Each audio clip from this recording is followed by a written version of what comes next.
Welcome to PsyQ learning. So നമ്മളിപ്പോ കുറച്ച് ദിവസങ്ങളായിട്ട് നമ്മൾ PYQs ആണ് ഡിസ്കസ് ചെയ്തുകൊണ്ട് വരുന്നത്. അപ്ലൈഡ് സോഷ്യൽ സൈക്കോളജി, DP, ഇതിനെല്ലാം നമ്മൾ ഡിസ്കസ് ചെയ്തു.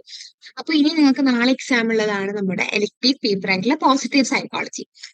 സോ നമ്മൾ ഇന്ന് ഇപ്പോ പോസിറ്റീവ് സൈക്കോളജിയിലുള്ള ഓരോ മോഡ്യൂൾ വൈസുള്ള ഇമ്പോർട്ടന്റ് ടോപ്പിക്സും അതെങ്ങനെ എഴുതണം എന്നുള്ളത്, അതുപോലെ തന്നെ റിപ്പീറ്റഡ് ആയിട്ട് വന്ന ക്വസ്റ്റ്യൻസ്, ഇതെല്ലാം നമ്മൾ ഡിസ്കസ് ചെയ്യാൻ പോകുന്നത്. സോ തുടങ്ങുന്നതിന് മുന്നേ എന്നെ തന്നെ ഇൻട്രൊഡ്യൂസ് ചെയ്യാം. My name is Minsitha. ഇപ്പോൾ കറന്റ് യൂണിവേഴ്സിറ്റി ഓഫ് ഡൽഹിയിൽ പോസ്റ്റ് ഗ്രാജുവേറ്റ് ആണ്. സോ നമുക്ക് ഓരോ മോഡ്യൂൾ വൈസ് പതിയെ പതിയെ തുടങ്ങാം. എല്ലാം ജസ്റ്റ് ഒന്ന് ബ്രീഫ് ചെയ്തിട്ട് പറഞ്ഞുതരാം, എഴുതേണ്ട ഇമ്പോർട്ടന്റ് പോയിന്റ്സും കാര്യങ്ങളൊക്കെ. ഫസ്റ്റ് വൺ ആണ് നമ്മുടെ ഇൻട്രൊഡക്ഷൻ ടു പോസിറ്റീവ് സൈക്കോളജിയുള്ള മോഡ്യൂൾ. നമുക്ക് എന്താണ് പഠിക്കാനുള്ളത്? കുറച്ച് കോർ കോൺസെപ്റ്റ്സും കുറച്ച് ഡെഫിനേഷൻസ് ഒക്കെ നമ്മൾ മനസ്സിലാക്കി വെക്കുന്നത്. ഇത് പഠിക്കൽ ഭയങ്കര ഇമ്പോർട്ടന്റ് ആണ്. കാരണം നമുക്ക് ഏത് ക്വസ്റ്റ്യൻ ചോദിച്ചാലും ഒരു ഇൻട്രോ പാരഗ്രാഫ് എഴുതുമ്പോൾ ഇതിലുള്ള കുറച്ച് പോയിന്റ്സ് നമുക്ക് എന്ത് ചെയ്യാൻ പറ്റും, ആഡ് ചെയ്യാൻ പറ്റും. കാരണം ഇനി വരുന്ന എല്ലാ മോഡ്യൂൾസും പോസിറ്റീവ് സൈക്കോളജിയിലുള്ള ഓരോ കോൺസെപ്റ്റ്സ് ആണല്ലോ. സോ ഒരു ഇൻട്രൊഡക്ഷൻ പാരഗ്രാഫ് എഴുതുമ്പോൾ ഇതിലുള്ള കുറച്ച് പോയിന്റ്സ് നമുക്ക് ആഡ് ചെയ്യാൻ പറ്റും. ഇപ്പോൾ നമ്മുടെ പോസിറ്റീവ് സൈക്കോളജിന്റെ ഫൗണ്ടർ ആയിട്ടുള്ള മാർട്ടിൻ സെലിഗ്മാന്റെ ഡെഫിനേഷൻ, അങ്ങനത്തെ കുറച്ച് കാര്യങ്ങൾ എഴുതും നമുക്ക് എന്ത് ചെയ്യാൻ പറ്റും, കൂടുതൽ സ്കോർ ചെയ്യാൻ പറ്റും. സോ നമുക്ക് സ്റ്റാർട്ട് ചെയ്യാം. ഫസ്റ്റ് പോസിറ്റീവ് സൈക്കോളജി എന്താന്ന് പറഞ്ഞു തുടങ്ങാം. സോ പോസിറ്റീവ് സൈക്കോളജി എന്ന് പറഞ്ഞാൽ നമ്മുടെ വെൽബീങ്, നമ്മുടെ ഹാപ്പിനെസ്, നമ്മുടെ പേഴ്സണൽ സ്ട്രെങ്ത്, ക്രിയേറ്റിവിറ്റി, ഇങ്ങനെയുള്ള എല്ലാ കാര്യങ്ങളും പറ്റിയിട്ട് പഠിക്കുന്ന ഒരു ബ്രാഞ്ച് ആണിത് പോസിറ്റീവ് സൈക്കോളജി എന്ന് പറഞ്ഞാൽ. അതായത് ആളുകൾ ഒരു സെൽഫിഷ് വേയില് ഇൻഡിവിജ്വൽസ് ഹാപ്പി ആവുന്നതിലല്ല പോസിറ്റീവ് സൈക്കോളജി ഫോക്കസ് ചെയ്യുന്നത്. പകരം ഒരു ഗ്രൂപ്പ് അല്ലെങ്കിൽ ഒരു സൊസൈറ്റി ലെവലിൽ ഹാപ്പിനെസ് ആൻഡ് ഗ്രോത്ത് ഉണ്ടാവുന്നതാണ് പോസിറ്റീവ് സൈക്കോളജി കൂടുതൽ ഫോക്കസ് ചെയ്യുന്നത്. പോസിറ്റീവ് സൈക്കോളജിനെ നമുക്ക് എക്സ്പീരിയൻസസ് വെച്ചിട്ട് ഒരു 3 ടൈം പീരീഡിൽ പറയാൻ പറ്റും: past, present and future. Past എന്ന് പറഞ്ഞാൽ എന്താണ്? നമ്മുടെ കഴിഞ്ഞ കാര്യങ്ങൾ വെച്ചിട്ട് നമുക്ക് എത്രത്തോളം നമ്മുടെ വെൽബീങ് എങ്ങനെയുണ്ട്, നമ്മുടെ സാറ്റിസ്ഫാക്ഷൻ കാര്യങ്ങളാണ് പാസ്റ്റിൽ വരുന്നത്. ഈ പ്രസന്റ് ആണെങ്കിൽ നമ്മുടെ ഇപ്പോഴത്തെ കറന്റ് ഹാപ്പിനെസ്, പിന്നെ ഫ്ലോ എന്നുള്ള സ്റ്റേറ്റ് എന്താണെന്നൊക്കെ കൂടുതൽ ഡിസ്കസ് ചെയ്യും. അതായത് നമ്മളൊരു കാര്യത്തിൽ ഭയങ്കര ഫുള്ളി ഇൻവോൾവ് ആവുന്നതാണ് എന്ത്, ഫ്ലോ എന്ന് പറഞ്ഞിട്ടുള്ളത്. പിന്നെ ഫ്യൂച്ചർ ആണ് പറയുന്നത്. ഫ്യൂച്ചർ എന്ന് പറഞ്ഞാൽ എന്താണ്? നമുക്ക് ഹോപ്പ് ആൻഡ് ഓപ്റ്റിമിസം, പ്രതീക്ഷ ഉണ്ടാവുക, അതുപോലെ തന്നെ എല്ലാം നല്ല രീതിക്ക് ആയിത്തീരും എന്നുള്ളൊരു ഓപ്റ്റിമിസ്റ്റിക് സാധനം. പോസിറ്റീവ് സൈക്കോളജി ഒരു എക്സ്പീരിയൻസ് അടിസ്ഥാനത്തിൽ 3 ടൈം പീരിയഡ്സ് പറയുന്നത്. പോസിറ്റീവ് സൈക്കോളജി എന്താണ്? മനുഷ്യന്മാരിൽ ഉണ്ടാവുന്ന ഏറ്റവും നല്ല ക്വാളിറ്റീസിനെ പ്രൊമോട്ട് ചെയ്യാൻ വേണ്ടിയിട്ടാണ് ശ്രമിക്കുന്നത്. പണ്ടൊക്കെ നമുക്കറിയാം അബ്നോർമൽ സൈക്കോളജിന്റെ ഹിസ്റ്ററി ഒക്കെ പഠിച്ചപ്പോൾ സൈക്കോളജി എന്ന് പറഞ്ഞാൽ കൂടുതൽ പ്രോബ്ലംസ്, മെന്റൽ ഇൽനെസ്സിനൊക്കെയാണ് ഫോക്കസ് ചെയ്തിരുന്നത്. പക്ഷെ പോസിറ്റീവ് സൈക്കോളജി ഒരു നമ്മുടെ മനുഷ്യന്മാരുടെ സ്ട്രെങ്ത് ബിൽഡ് ചെയ്യുന്നതും നമ്മളിലുള്ള പോസിറ്റീവ് ക്വാളിറ്റീസിലൊക്കെ ഒരു ബാലൻസ് കൊണ്ടുവരാൻ എന്നുള്ള ഒരു കോൺസെപ്റ്റിൽ വർക്ക് ചെയ്യുന്നതാണ് എന്ത്, പോസിറ്റീവ് സൈക്കോളജി എന്ന് പറയുന്നത്. ഇപ്പൊ പോസിറ്റീവ് സൈക്കോളജി നമുക്ക് ഒരു 3 ഏരിയാസ് ആയിട്ട് നമുക്ക് അതിന്റെ ഡയമെൻഷൻസ് പറയാൻ പറ്റും: സബ്ജക്റ്റീവ് ലെവല്, അതുപോലെ തന്നെ individual level and group or society level. So subjective level എന്ന് പറഞ്ഞാൽ നമ്മുടെ പോസിറ്റീവ് ഇമോഷൻസ് ആൻഡ് ഫീലിംഗ്സിലാണ് കൂടുതൽ ഫോക്കസ് കൊടുക്കുന്നത്. അതായത് ഹാപ്പിനെസ്, ജോയ്, ലവ്, സാറ്റിസ്ഫാക്ഷൻ, അതുപോലെ തന്നെ ഹോപ്പ്, ഓപ്റ്റിമിസം, ഇതിലൊക്കെയാണ് ഫോക്കസ് ചെയ്യുന്നത്. ഒരു ഇൻഡിവിജ്വൽ ലെവലിൽ വരികയാണെങ്കിൽ എന്തൊക്കെയാണ്? അതായത് ഒരു മനുഷ്യന് സ്റ്റേബിൾ ആയിട്ട് അയാളുടെ ഒരു positive trait or quality, honesty, courage, wisdom ഒക്കെ എന്തിൽ പെടുന്നതാണ്? ഇൻഡിവിജ്വൽ ലെവലിൽ. Third one is group or society level. അതായത് ഒരു പോസിറ്റീവ് ആയിട്ടുള്ള കമ്മ്യൂണിറ്റീസിൽ ഫോക്കസ് ചെയ്യുക, ഹെൽത്തി ഫാമിലി, നല്ലൊരു വർക്കിംഗ് എൻവയോൺമെന്റ്, പോസിറ്റീവ് കമ്മ്യൂണിറ്റീസ് ചുറ്റും ഉണ്ടാവുക. ഇതൊക്കെ പോസിറ്റീവ് സൈക്കോളജിന്റെ 3 ഡയമെൻഷൻസ് ആണ്. സോ ഇതൊരു ഓവർ വ്യൂ ആണ്. പോസിറ്റീവ് സൈക്കോളജിനെ പറ്റി ചോദിക്കുമ്പോൾ നിങ്ങൾക്ക് ഇതെല്ലാം കൂട്ടിയിട്ട് എഴുതാൻ പറ്റണം. ഓർത്ത് വെക്കേണ്ട ഒരു ഡെഫിനേഷൻ ആണ് എന്ത്, മാർട്ടിൻ സെലിഗ്മാന്റെയും മെഹാലിന്റെ ഒരു ഡെഫിനേഷൻ ആണ്: positive psychology is the scientific study of positive human functioning and flourishing at different levels, including biological, personal, social, cultural, global level എന്നുള്ള ഡെഫിനേഷൻ ഓർത്ത് വെക്കാം. ഓക്കെ, അപ്പൊ ഇതാണ് പോസിറ്റീവ് സൈക്കോളജി ഒരു ഓവർ വ്യൂ തരാനുള്ളത്. ഇനി ഉള്ളത് എന്താ, നെക്സ്റ്റ് ആണ് എന്ത്, അസംഷൻസ് ഓഫ് പോസിറ്റീവ് സൈക്കോളജി എന്ന് പറയുന്നത്. ഇതൊക്കെയാണ് പോസിറ്റീവ് സൈക്കോളജിന്റെ അസംഷൻസ്. അതായത് നമ്മളെ ലൈഫിൽ ഉണ്ടാവുന്ന നമ്മുടെ പ്രശ്നങ്ങൾ, അതുപോലെ നമ്മുടെ ഡിസോർഡേഴ്സ് മാത്രം സൈക്കോളജിയിൽ ഫോക്കസ് ചെയ്താൽ പോരാ. പകരം ഹ്യൂമൻ ഗുഡ്നെസ്സും മനുഷ്യന്മാരുടെ എക്സലൻസും ഒക്കെ എന്ത് ചെയ്യണം, രണ്ടും ഈക്വലി പഠിക്കണം എന്നാണ് എന്ത് പോസിറ്റീവ് സൈക്കോളജിയുടെ അസംഷൻ എന്ന് പറഞ്ഞാൽ. അതുപോലെ തന്നെ നല്ലൊരു ഗുഡ് ലൈഫ് പ്രൊമോട്ട് ചെയ്യുന്നതിൽ പോസിറ്റീവ് സൈക്കോളജി കൂടുതൽ ഫോക്കസ് കൊടുത്തിട്ടുണ്ട്. ഈ ഗുഡ് ലൈഫ് എന്ന് പറഞ്ഞാൽ എന്താണ്? നമ്മൾ ജീവിച്ചു എന്നുള്ളതിനൊരു ഒരു അർത്ഥം ഉണ്ടാവുക, ഒരു മീനിങ് ഫുൾ വർത്ത് ലീവിങ് ആണ് നമ്മുടെ ലൈഫ് എന്നുള്ളത്. അതാണ് ഒരു ഗുഡ് ലൈഫിൽ പറയുന്നത്. ഗുഡ് ലൈഫിൽ എന്തൊക്കെ ഉണ്ടാവും? മാർട്ടിൻ സെലിഗ്മാൻ പറയുന്നത് ഒരു ഗുഡ് ലൈഫിൽ നമുക്ക് പോസിറ്റീവ് കണക്ഷൻസ് ഉണ്ടാകും, പോസിറ്റീവ് ട്രെയ്റ്റ്സ് ഉണ്ടാകും, പിന്നെ ലൈഫ് റെഗുലേഷൻ എന്ന് പറഞ്ഞാൽ നമുക്കൊരു മീനിങ് ഉണ്ടാവുക, എല്ലാത്തിനോടും ഒരു ബാലൻസ് ഉണ്ടാവുക, ഒരു പേർപ്പസ് ഉണ്ടാവും. അതാണ് ഒരു ഗുഡ് ലൈഫ് എന്ന് പറഞ്ഞാൽ. സോ ഇതാണ് ഒരു ഓവർ വ്യൂ ആയിട്ട് നമുക്ക് അസംഷൻസിൽ പറയാനുള്ളത്. Eastern and western perspective of positive psychology. Positive psychology നമുക്ക് രണ്ട് പെർസ്പെക്ടീവിൽ നോക്കി കാണാൻ പറ്റും, ഈസ്റ്റേണും അതുപോലെ തന്നെ എന്താണ് വെസ്റ്റേൺ പെർസ്പെക്ടീവും. സോ വെസ്റ്റേൺ പെർസ്പെക്ടീവിൽ നമുക്ക് Greek thinkers, Hebrew perspective and Christianity ആണ് വരുന്നത്. ഗ്രീക്ക് തിങ്കേഴ്സ് നമുക്ക് മെയിൻലി മൂന്ന് ആളുകളാണ് നോക്കേണ്ടത്, Socrates, Plato and Aristotle. Socrates പറഞ്ഞിട്ടുള്ളത് നമുക്ക് ഹാപ്പിനെസ് വരുന്നത് നമ്മുടെ സെൽഫ് നോളജിൽ നിന്നാണ് നമുക്ക് ഹാപ്പിനെസ് വരുന്നത്. പ്ലാറ്റോ പറഞ്ഞിട്ടുള്ളത് നമ്മളൊരു ഫിസിക്കൽ ലൈഫിന് അപ്പുറം ഒരു ഡീപ്പർ മീനിങ്ങിലോട്ട് നമ്മൾ പോകുമ്പോൾ അതിൽ നിന്നാണ് നമുക്ക് എന്ത് വരുന്നത്, ഹാപ്പിനെസ് വരുന്നതാണ് പറഞ്ഞിട്ടുള്ളത്. ഇനി മൂന്നാമത്തെ ആളാണ് ആര്, അരിസ്റ്റോട്ടിൽ. അതായത് നമ്മളൊരു ബാലൻസ് ലൈഫിൽ ജീവിക്കുന്നത്, അതുപോലെ നമ്മുടെ ഫുൾ പൊട്ടൻഷ്യൽ നമ്മൾ അച്ചീവ് ചെയ്താലാണ് നമുക്ക് എന്ത് വരിക, ഹാപ്പിനെസ് വരിക എന്ന് പറഞ്ഞിട്ടുള്ളത്. ഇതാണ് അരിസ്റ്റോട്ടലിന്റെ കോൺസെപ്റ്റ്. ഇനി ഹെബ്രൂ പെർസ്പെക്ടീവ് എന്താണ്, നമുക്ക് ഹാപ്പിനെസ് വരുന്നത് ദൈവത്തിന്റെ റൂൾ, ഫ്രം ദി ഗോഡ്സ് റൂൾസിൽ നിന്നാണ് നമുക്ക് ഹാപ്പിനെസ് വരുന്നതാണ് ഹെബ്രൂ പെർസ്പെക്ടീവ്. ക്രിസ്ത്യാനിറ്റി കൂടുതൽ ഫോക്കസ് ചെയ്യുന്ന ഹാപ്പിനെസ് എന്ന കോൺസെപ്റ്റ് കൂടുതലായി പോസിറ്റീവ് സൈക്കോളജി രീതിക്ക് ഒരു അതിന്റെ ഒരു പെർസ്പെക്ടീവ് എന്ന് പറഞ്ഞാൽ കൂടുതൽ ഫോക്കസ് ചെയ്യുന്നത് ലവ്, കമ്പാഷൻ, ഫോർഗിവ്നെസ് എന്നൊക്കെയാണ് ക്രിസ്ത്യാനിറ്റിയിൽ ഫോക്കസ് ചെയ്യുന്നത്. ഇനി ഈസ്റ്റേൺ പെർസ്പെക്ടീവ് രണ്ടെണ്ണാണുള്ളത് നമുക്ക് പറയാനുള്ളത്, ഒന്ന് ബുദ്ധിസം, ഒന്ന് ഹിന്ദുയിസം. ബുദ്ധിസം എന്താണ്, അതായത് നമ്മുടെ ലൈഫിൽ ഒരുപാട് സഫറിങ്സ് ഉണ്ടാവും, ഇതിനെല്ലാം കാരണം നമ്മുടെ അറ്റാച്ച്മെന്റ്, നമുക്ക് എല്ലാത്തിനോടുള്ള അറ്റാച്ച്മെന്റ്. ഈ ലോകത്ത് നമുക്ക് പല കാര്യങ്ങളോടും ഒരുപാട് അറ്റാച്ച്മെന്റ് ഉണ്ട്. ഓക്കെ, അപ്പൊ നമ്മുടെ ലൈഫിൽ എന്തിനാ ഒരുപാട് സഫറിങ്സ് ഉണ്ട്. അപ്പൊ അതിനുള്ള സൊല്യൂഷൻ എന്ന് പറയുന്നത് റൈറ്റ് പാത്ത് ഫോളോ ചെയ്യുക എന്നുള്ളതാണ് ബുദ്ധിസത്തിന്റെ ഒരു ഈസ്റ്റേൺ പെർസ്പെക്ടീവ്. ഈ ഹിന്ദുയിസം എന്ന് പറഞ്ഞ ഹിന്ദുയിസത്തിലുള്ള കോൺസെപ്റ്റ് എന്താണ്, നമ്മുടെ ഒരു കംപ്ലീറ്റ് ഒരു ഗോൾ അച്ചീവ് ചെയ്യുന്നത്, ഗോള് എന്താണ്, നമ്മുടെ മനുഷ്യന്മാരുടെ ഗോൾ എന്ന് പറഞ്ഞാൽ ലിബറേഷൻ ആണ്, മോക്ഷം. ഓക്കെ, ലിബറേഷൻ അച്ചീവ് ചെയ്യലാണ് നമ്മുടെ ഒരു ഗോള്. നമ്മുടെ റീബർത്തിൽ നിന്നാണ് നമുക്ക് എന്ത് കിട്ടുന്നത്, ഫ്രീഡം എന്നുള്ളൊരു കോൺസെപ്റ്റ് വരുന്നത്. ഇതാണ് ഈസ്റ്റേൺ ആൻഡ് വെസ്റ്റേൺ പെർസ്പെക്ടീവ് നമുക്ക് ഡിസ്കസ് ചെയ്യാനുള്ളത്. ഓക്കെ, അതുപോലെ തന്നെ നമുക്ക് കൾച്ചറൽ ഡിഫറൻസ് വരുന്നുണ്ട്, ഇൻഡിവിജ്വലിസ്റ്റിക് കൾച്ചേഴ്സും ഉണ്ട്, കളക്ടിവിസ്റ്റിക് കൾച്ചേഴ്സും ഉണ്ട്. ഇൻഡിവിജ്വലിസ്റ്റിക് കൾച്ചേഴ്സ് എന്ന് പറഞ്ഞാൽ പേഴ്സണൽ സക്സസിലാണ് അത് ഫോക്കസ് ചെയ്യുന്നത്. കളക്ടീവ്സ് എന്ന് പറഞ്ഞാൽ focus on the group and ഫാമിലിയിൽ കൂടുതൽ ഫോക്കസ് ചെയ്യുന്നുണ്ട്. സോ ഇതാണ് ഒരു overview of positive psychology. Happiness and വെൽബീങ്ങിനാണ് ഫോക്കസ് ചെയ്യുന്നത്. ഓരോ ഡിഫറെന്റ് കൾച്ചേഴ്സിനും ഓരോ ഡിഫറെന്റ് പെർസ്പെക്ടീവ്സ് ഉണ്ട്. വെസ്റ്റേൺ പെർസ്പെക്ടീവ് അവർ ഇൻഡിവിജ്വൽ ഹാപ്പിനെസ്, പേഴ്സണൽ അച്ചീവ്മെന്റിലൊക്കെയാണ് ഫോക്കസ് ചെയ്യുന്നത്. അതിൽ വരുന്ന Greek thinkers Socrates, Plato, Aristotle ഒക്കെയാണ്. പിന്നെ ഹെബ്രൂ പെർസ്പെക്ടീവ് പറഞ്ഞു നമ്മൾ ഗോഡ്സ് റൂളിൽ നിന്നാണ് ഹാപ്പിനെസ് എന്നുള്ള കോൺസെപ്റ്റിലോട്ട് എത്തുന്നത്. പിന്നെ ബുദ്ധിസം പറഞ്ഞു, ഈസ്റ്റേൺ പെർസ്പെക്ടീവിൽ ബുദ്ധിസം പറഞ്ഞു ആൻഡ് ഹിന്ദുയിസം പറഞ്ഞിട്ടുണ്ട്. ഓക്കെ, ഇനി കുറച്ച് ബേസിക് ടേംസ് നമുക്ക് 2 മാർക്കിനൊക്കെ ചോദിക്കാനുള്ള ചാൻസ് ഉള്ള ക്വസ്റ്റ്യൻസ് ആണ്. ഇതിന് മുന്നേ 2022-23 ഇതിൽ ചോദിച്ചിട്ടുള്ള ക്വസ്റ്റ്യൻസ് ആണ്. സോ ഹാപ്പിനെസ് എന്ന് പറഞ്ഞാൽ എന്താണ്, നമുക്കൊക്കെ ഡിഫറെന്റ് ഡെഫിനിഷൻസ് ആ ഹാപ്പിനെസ് ഉണ്ടാവുക. അപ്പൊ എന്റെ ഡെഫിനിഷൻ ആണ് നിങ്ങളുടെ ഡെഫിനിഷന് അല്ലെ. നമ്മൾ എക്സാം പോയിന്റ് ഓഫ് വ്യൂ നമ്മൾ മനസ്സിലാക്കേണ്ടത് ഹാപ്പിനെസ് ഡെഫിനിഷൻ ആണ് നമ്മൾ നമ്മുടെ ലൈഫിനോട് സാറ്റിസ്ഫൈഡ് ആവാം, being satisfied with our life. നമുക്ക് പോസിറ്റീവ് ഇമോഷൻസ് കൂടുതൽ എക്സ്പീരിയൻസ് ചെയ്യാം, കുറച്ച് നെഗറ്റീവ് ഇമോഷൻസ് ഉണ്ടാവുക. ഇതാണ് എന്ത് ഹാപ്പിനെസ് എന്ന് പറഞ്ഞാൽ. ഓക്കെ, പിന്നെ ഇനി മൈൻഡ്ഫുൾനെസ് എന്ന് പറഞ്ഞാൽ എന്താണ്, നമ്മളിങ്ങനെ പറയും മൈൻഡ്ഫുൾനെസ് പ്രാക്ടീസ് ചെയ്താൽ നമ്മുടെ കോൺസെൻട്രേഷൻ കൂടും, അറ്റൻഷൻ കൂടും, ഫോക്കസ് കൂടും എന്നൊക്കെ. അപ്പൊ എന്താണ് ഈ മൈൻഡ്ഫുൾനെസ്? അതായത് മൈൻഡ്ഫുൾനെസ് പറഞ്ഞാൽ നമ്മുടെ പ്രസന്റ് മൊമെന്റ് ഉണ്ടല്ലോ അതിനെ പറ്റി അവെയർ ആവാം. നമുക്ക് ഉണ്ടാവുന്ന തോട്ട്സ് വരുന്നതൊക്കെ ഉണ്ടെങ്കിൽ അതിലൊന്നും ജഡ്ജ് ചെയ്യാതെ നമ്മുടെ പ്രസന്റ് മൊമെന്റിൽ നിൽക്കുന്നതാണ് എന്ത് മൈൻഡ്ഫുൾനെസ് എന്ന് പറഞ്ഞാൽ. ഒന്നും കൂടി ഡീറ്റെയിൽഡ് ആയിട്ട് നമ്മൾ ഡിസ്കസ് ചെയ്യും കേട്ടോ. പിന്നെ ഒപ്റ്റിമിസം എന്ന് പറഞ്ഞാൽ എന്താ, നമുക്ക് എല്ലാവർക്കും അറിയാം. നമുക്ക് ചിലർ ഭയങ്കര ഒപ്റ്റിമിസ്റ്റിക് ആണ്, ചിലർക്ക് ഭയങ്കര പെസിമിസ്റ്റിക് ആണ്. ഒപ്റ്റിമിസം എന്ന് പറഞ്ഞാൽ നമുക്ക് ഫ്യൂച്ചറിൽ നല്ല കാര്യങ്ങൾ നടക്കുന്ന എക്സ്പെക്ടേഷൻ ആണ്. ഓക്കെ, എനിക്ക് എല്ലാം നല്ലതായിരിക്കും, എനിക്ക് നല്ല സ്കോർ കിട്ടും, അത് എക്സ്പെക്ടേഷൻ ആണ് ഒപ്റ്റിമിസം എന്ന് പറഞ്ഞാൽ.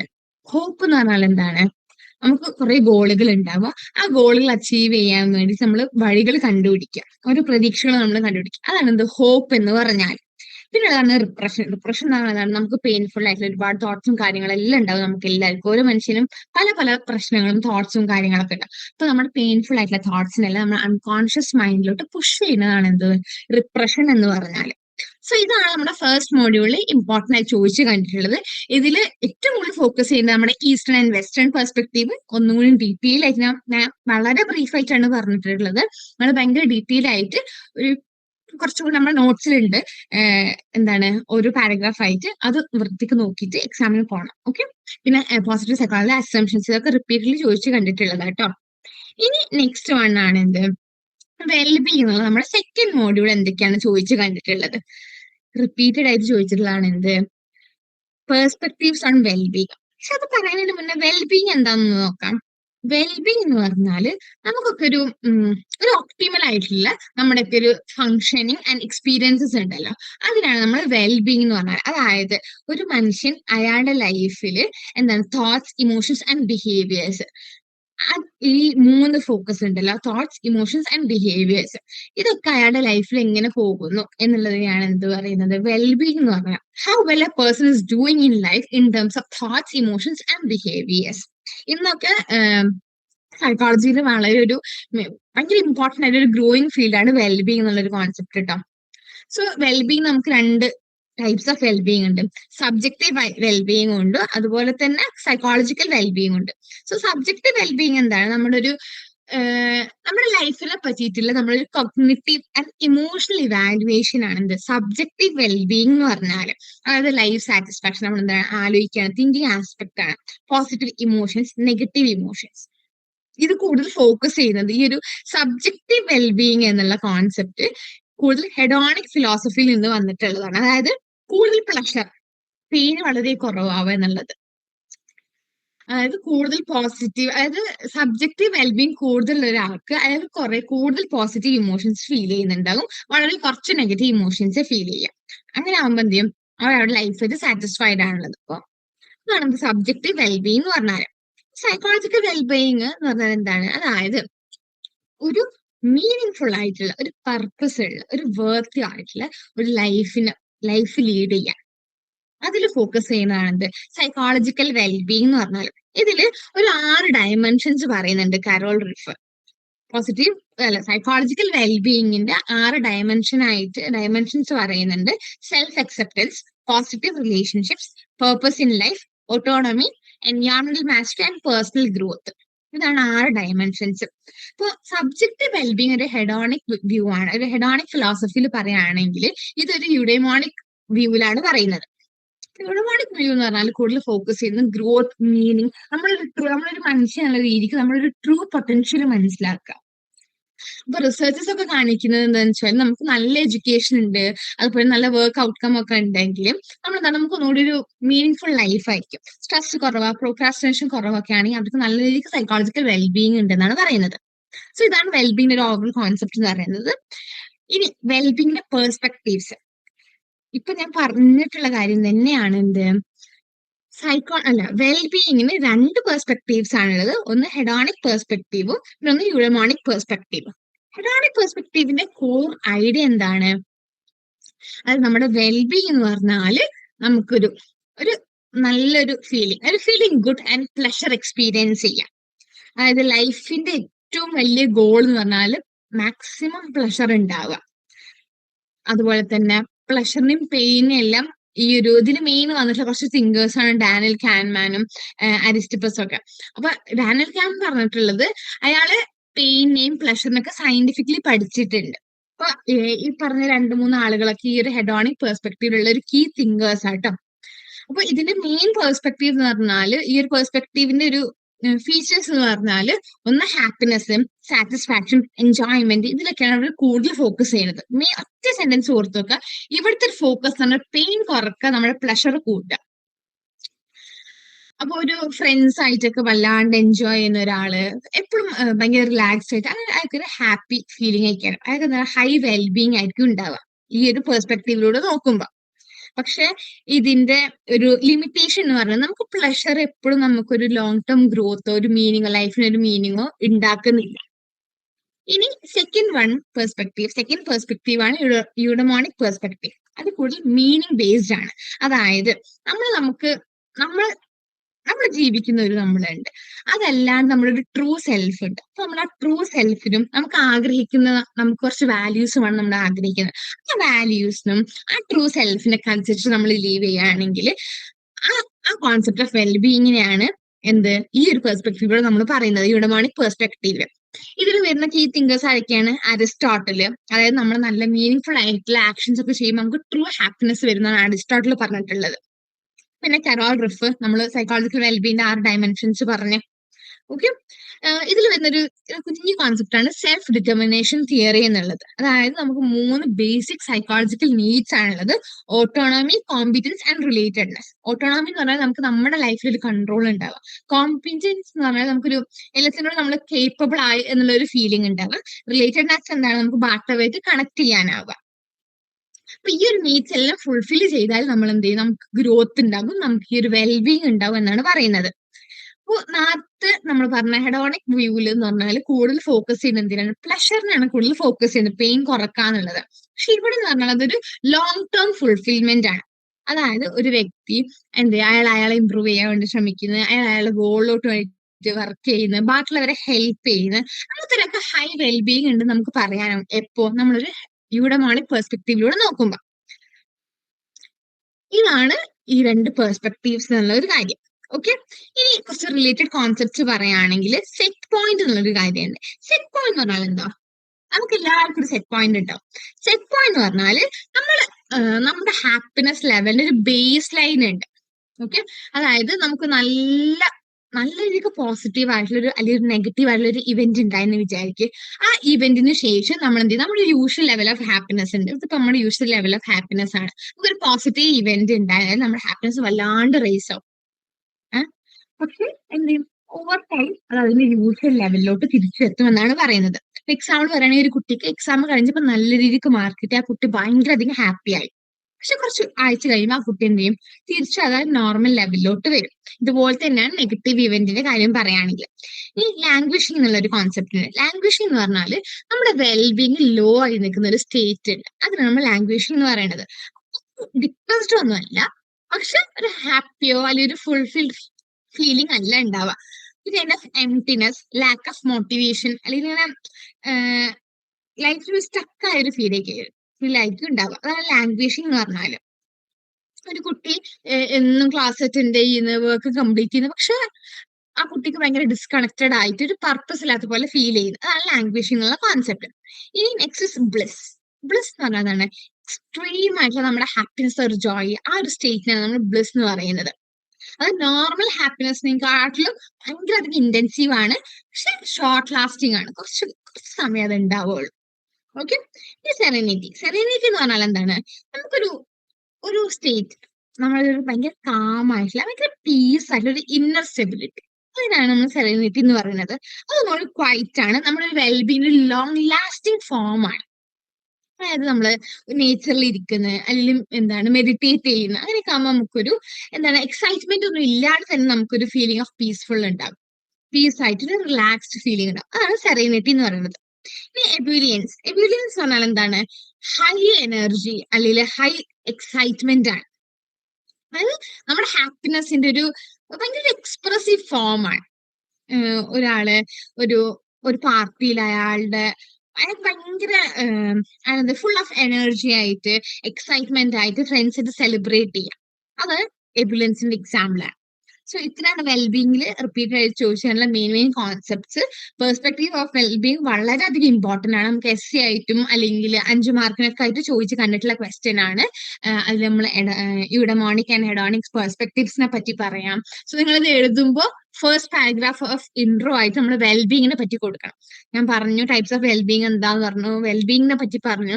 അപ്പൊ അത് ഫസ്റ്റ് പാരഗ്രാഫ് ആക്കി കൊടുത്തിട്ട് പിന്നെ നെക്സ്റ്റ് പെർസ്പെക്ടീവ്സ് എന്ന് പറഞ്ഞിട്ട് ഇങ്ങനെ പെർസ്പെക്ടീവ്സ് ഉണ്ട്, 2 ടൈപ്പ് ഓഫ് പെർസ്പെക്ടീവ്സ് ഉണ്ട് എന്ന് പറഞ്ഞിട്ട് അതിനെ പറ്റി ഒരു പാരഗ്രാഫ് എഴുതുക. ഇത് ഹെഡിങ് എടുത്ത് ഓരോ പെർസ്പെക്ടീവ്സിനെ പറ്റിയും ഇൻ ഡീറ്റെയിൽ ആയിട്ട് എഴുതുക. അങ്ങനെ ആകുമ്പോൾ നമുക്ക് നല്ല രീതിക്ക് സ്കോർ ചെയ്യാൻ പറ്റും. ലാസ്റ്റ് ഒരു കൺക്ലൂഷൻ പാരഗ്രാഫും കൂടി കൊടുത്താൽ നന്നാവും. ഓക്കെ. ഇനി നെക്സ്റ്റ് ആണ് ഹോപ്പ്, ഒപ്റ്റിമിസം ആൻഡ് ഫ്ലോ. നമ്മുടെ 3rd മോഡ്യൂൾ ആട്ടോ. സോ ഇതിൽ നമ്മൾ ഫോക്കസ് ചെയ്യുകയാണെങ്കിൽ ഫസ്റ്റ് എന്താണ്? ഒപ്റ്റിമിസം. എന്താണ് ഈ ഒപ്റ്റിമിസം? നമുക്ക് നമ്മുടെ ഫ്യൂച്ചറിൽ നല്ല കാര്യങ്ങൾ സംഭവിക്കും. അതിൽ എല്ലാത്തിനും ഒരു പോസിറ്റീവ് ഔട്ട്കം ഉണ്ടാവും എന്ന് നമ്മൾ എക്സ്പെക്ട് ചെയ്യുന്ന, നമ്മൾ വിശ്വസിക്കുന്ന നമ്മുടെ ഒരു മെന്റൽ ആറ്റിറ്റ്യൂഡ് ഉണ്ട്. അതിനാണ് നമ്മൾ ഓപ്റ്റിമിസം എന്ന് പറയുന്നത്. അതായത് ലൈഫിൽ ഉണ്ടാകുന്ന എല്ലാ സിറ്റുവേഷനും പറ്റി ഒരു പോസിറ്റീവ് വേ ഓഫ് തിങ്കിങ് ഉണ്ടാവുന്ന, ഒരു കോൺഫിഡൻസ് ഉണ്ടാവുന്ന, ഒരു നല്ലൊരു പ്രതീക്ഷ ഉണ്ടാവുന്ന, എല്ലാം നല്ല രീതിക്കായി തീരും, എങ്ങനെ എന്ത് പോയാലും അറ്റ് ലാസ്റ്റ് എല്ലാം അടിപൊളിയായിട്ട് തീരും എന്നുള്ളൊരു വിശ്വാസം. അങ്ങനെയുള്ള ആളുകള് എന്ത് ചെയ്യുക, പ്രശ്നത്തിലൊന്നും ഇഗ്നോർ ചെയ്യല്ല ചെയ്യുക. ഒരു അവോയ്ഡൻസ് ബിഹേവിയർ ഒന്നും അല്ല അവര് കാണിക്കുക. പക്ഷെ അവരെന്ത് ചെയ്യും, അത് വിശ്വസിക്കും. ഓക്കെ, ഈ ചലഞ്ചസ് എനിക്ക് മാനേജ് ചെയ്യാൻ പറ്റും, ഇത് ഞാൻ ഒരിക്കലും ഞാൻ ഓവർകം ചെയ്യും എന്നുള്ളൊരു വിശ്വാസം, അതൊരു മെന്റൽ ആറ്റിറ്റ്യൂഡ് അവർക്ക് ഉണ്ടാവും. അതാണ് ഒപ്റ്റിമിസം എന്ന് പറഞ്ഞാൽ. ഒരു കുട്ടി, ആ കുട്ടി ഒരു എക്സാമില് അത്ര നല്ലതായിട്ട് പെർഫോം ചെയ്യാൻ കുട്ടിക്ക് പല കാര്യങ്ങൾ കൊണ്ട് സാധിച്ചില്ല. ഒരു ഒപ്റ്റിമിസ്റ്റ് ആയിട്ടുള്ള ഒരു കുട്ടിയാണെങ്കിൽ കുട്ടി വിചാരിക്കും, എന്ത്, ഞാൻ കുറച്ചും കൂടി എഫേർട്ട് നെക്സ്റ്റ് ടൈം ഞാൻ ഇമ്പ്രൂവ് ചെയ്യും. അപ്പൊ നമ്മള് മനുഷ്യന്മാരെയൊക്കെ ഇങ്ങനെ മോട്ടിവേറ്റഡ് ആക്കി നമ്മുടെ സ്ട്രെസ് കുറച്ച് നമ്മളൊരു മൊത്തത്തിലുള്ള നമ്മളൊരു വെൽബീങ് ഒക്കെ ഇമ്പ്രൂവ് ചെയ്യണമെങ്കിൽ ഒപ്റ്റിമിസം നമുക്ക് എല്ലാവർക്കും വേണം. അത് അൺറിയലിസ്റ്റിക് ആവുന്ന കാര്യമല്ല കേട്ടോ ഒപ്റ്റിമിസം എന്ന് പറഞ്ഞാല്. പക്ഷെ നമുക്ക് ഡിഫിക്കൽട്ട് സിറ്റുവേഷൻസ് വന്നാലും അതിനോടൊരു പോസിറ്റീവ് ഔട്ട്ലുക്ക് ഉണ്ടാവുന്നതാണ് ഒപ്റ്റിമിസം എന്ന് പറഞ്ഞാൽ. ഓക്കെ, ഇനി നെക്സ്റ്റ് വൺ ഇസ് ഡിസ്പോസിഷണൽ ഒപ്റ്റിമിസം. എന്താണ് ഈ ഒപ്റ്റിമിസം ഡിസ്പോസിഷണൽ ഒപ്റ്റിമിസം തമ്മിൽ ഡിഫറൻസ്? ഡിസ്പോസിഷണൽ ഒപ്റ്റിമിസം എന്ന് പറഞ്ഞാല് എന്താണ്, നമുക്ക് ലൈഫിൽ നല്ല കാര്യങ്ങൾ ഉണ്ടാവും എന്നുള്ള എക്സ്പെക്ടേഷനും ആ വിശ്വാസമൊക്കെ നമ്മളൊരു പേഴ്സണാലിറ്റി ട്രേറ്റ് ആണ്. നമ്മുടെ സ്റ്റേബിൾ ആയിട്ടുള്ള പേഴ്സണാലിറ്റി ട്രേറ്റ് ആണ് ഡിസ്പോസിഷണൽ ഒപ്റ്റിമിസം എന്ന് പറഞ്ഞാല്. മൈക്കൽ ആൻഡ് ചാൾസ് കാർവർ ആണ് ഈ ഒരു കോൺസെപ്റ്റ് ഡെവലപ്പ് ചെയ്തിട്ടുള്ള ആളുകൾ. അപ്പൊ നല്ല രീതിക്ക് ഡിസ്പോസിഷണൽ ഒപ്റ്റിമിസം ഉള്ള ഒരാളുകൾ എന്ത് ചെയ്യും, ലൈഫിൽ ഫ്യൂച്ചറിൽ എന്താണ് നല്ലതല്ലാത്ത കാര്യങ്ങൾ നടക്കുമെന്ന് വിശ്വസിക്കുന്നതിന് പകരം അവരെന്ത് വിശ്വസിക്കും, ഓക്കെ നല്ല കാര്യങ്ങളാണ് കൂടുതൽ നടക്കാൻ പോകുന്നത്. അവർ ഡിഫിക്കൽട്ടി സിറ്റുവേഷൻസ് അവർ ഫേസ് ചെയ്താലും അവരെന്ത് ചെയ്യും, ഗോളിലോട്ട് വീണ്ടും വീണ്ടും വർക്ക് ചെയ്യാൻ വേണ്ടി ശ്രമിക്കും. നല്ല രീതിക്കുള്ള കോപ്പിംഗ് സ്ട്രാറ്റജീസ് അവർ യൂസ് ചെയ്യും. ഓക്കെ, ഡിസ്പോസിഷൻ ഒപ്റ്റിമിസം ഉള്ള ആൾക്ക് നല്ല രീതിക്കുള്ള ബെറ്റർ മെന്റൽ ഹെൽത്ത് ഉണ്ടാകും, ഫിസിക്കൽ ഹെൽത്ത് ഉണ്ടാകും. അയാൾ എന്ത് ചെയ്യും, ആ ഗോൾ അച്ചീവ് ചെയ്യും. സക്സസ്ഫുൾ ഗോൾ അച്ചീവ്മെന്റ് ആയിരിക്കും അയാൾക്ക് ഉണ്ടാവുന്നത്. അതാണ് ഡിസ്പോസിഷണൽ ഒപ്റ്റിമിസം എന്ന് പറഞ്ഞത്. ഈ ഒപ്റ്റിമിസ്റ്റിക് എക്സ്പ്ലനേറ്ററി സ്റ്റൈൽ ഉണ്ട്. ഇത് കൊണ്ടുവന്ന ആളാരാന്നറിയാം? Yes, Martin Seligman. ആൻസേഴ്സ് എഴുതുമ്പോൾ ഇങ്ങനത്തെ ഫൗണ്ടേഴ്സ്, പ്രപ്പോസ്ഡ് ബൈ, കോൺസെപ്റ്റ്സ് ആയിരുന്ന അങ്ങനത്തെ ആളുകളൊക്കെ പേരുണ്ടെങ്കിൽ അത് ആഡ് ചെയ്യുന്നത് വളരെ ഇമ്പോർട്ടൻറ്റ്. പറ്റുകയാണെങ്കിൽ ഒന്ന് അണ്ടർലൈൻ ചെയ്തു നമുക്ക് കൂടുതൽ സ്കോർ ചെയ്യാൻ പറ്റും ഇങ്ങനത്തെ കാര്യങ്ങൾ ചെയ്യുക. സോ ഒപ്റ്റിമിസ്റ്റിക് എക്സ്പ്ലനേറ്ററി സ്റ്റൈൽ എന്ന് പറഞ്ഞാൽ ലൈഫിൽ ഒരുപാട് ഇത്ര നല്ലതല്ലാത്ത ഇവന്റ്സ് നമ്മുടെ എല്ലാവരുടെ ലൈഫിൽ നടക്കുന്നുണ്ടാവും. ഇതിനൊക്കെ കോസസ് എക്സ്പ്ലെയിൻ ചെയ്യാം. അതാണ് ഒപ്റ്റിമിസ്റ്റിക് എക്സ്പ്ലനേറ്ററി സ്റ്റൈൽ എന്ന് പറഞ്ഞാൽ. അതായത് ഒപ്റ്റിമിസ്റ്റിക് ആയിട്ടുള്ള ഒരു ഇൻഡിവിജ്വല് അയാൾക്ക് ലൈഫിൽ ഒരു നല്ലതല്ലാത്തൊരു ഇവന്റ് വന്നാൽ അതിന് കാരണമായിട്ട് അയാൾ പറയാത്, അങ്ങനെ ഒരു ബാഡ് ഇവന്റ് നടന്നാൽ അതിന്റെ കോസ് ആയിട്ട് പറയുന്നത് എന്താണ്, അത് എക്സ്റ്റേണൽ ആണ്, ടെമ്പററി ആണ്, സ്പെസിഫിക് ഫാക്ടേഴ്സ് അവർ പറയുന്നുണ്ട്. അങ്ങനെയാണ് ഞാൻ ഒന്നുകൂടി ഡീറ്റെയിൽ ആയിട്ട് പറഞ്ഞുതരാം. അതായത് ഇപ്പൊ ഒരു കുട്ടി ഒരു എക്സാമിൽ ഫെയിൽ ചെയ്തു. അപ്പൊ ആ കുട്ടി വിശ്വസിക്കാറുണ്ട് ഈ പേപ്പർ ഡിഫിക്കൽട്ട് ആയിരുന്നു. അപ്പൊ എന്താണ് കോസ്, ഈ കുട്ടി എക്സാം ഫെയിൽ ആവാനുള്ളതിന്റെ കാരണം എക്സ്റ്റേണലോട്ട് കൊടുക്കുകയാണ്. പേപ്പർ ഡിഫിക്കൽട്ട് ആയിരുന്നു, പിന്നെ ഈ റിസൾട്ട് ടെമ്പററി ആണ്, എനിക്ക് നെക്സ്റ്റ് സെമ്മിലും എഴുതിയെടുക്കാം, ടെമ്പററി. അതുപോലെ തന്നെ ഇത് ഈ ഒറ്റ സബ്ജക്റ്റിനെ ബാധിച്ചിട്ടുള്ളൂ, അതായത് ഞാൻ കംപ്ലീറ്റ്ലി ഇയർ ഔട്ട് ആയിട്ടില്ല, ഈ പേപ്പർ നിങ്ങൾക്ക് അടുത്ത പ്രാവശ്യം എഴുതിയെടുക്കാം. അപ്പൊ എന്താണ്, ഒറ്റ സബ്ജക്റ്റിനെ ബാധിച്ചില്ല, സ്പെസിഫിക് ആണ്. ഓക്കെ, ഇനിയിപ്പോ ഇതിപ്പോ ഒരു ഒപ്റ്റിമിസ്റ്റിക് എക്സ്പ്ലനേറ്ററി സ്റ്റൈലാണ് നമ്മൾ പറഞ്ഞത്. അതായത് ഒപ്റ്റിമിസ്റ്റിക് ആയിട്ടുള്ള ഒരാളെ എങ്ങനെയാണ് നെഗറ്റീവ് ഇവന്റ്സിന്റെ കോസസ് എക്സ്പ്ലെയിൻ ചെയ്യുന്നത് എന്നുള്ളതാണ് ഈ concept. External, temporary, specific factors, ഇതാണ് 3 കാര്യങ്ങൾ ഇതിലുള്ളത്. ഈ ഒരു പെസിമിസ്റ്റിക് ആയിട്ടുള്ള ഒരാളാണെങ്കിൽ അവർ നെഗറ്റീവ് ഇവന്റ്സിനെ എങ്ങനെയായിരിക്കും എക്സ്പ്ലെയിൻ ചെയ്യുക, ഇതിന് നേരെ ഓപ്പോസിറ്റ്, ഇന്റേണൽ, ഞാൻ എക്സാം തോറ്റത് ഞാൻ കാരണമാണ്.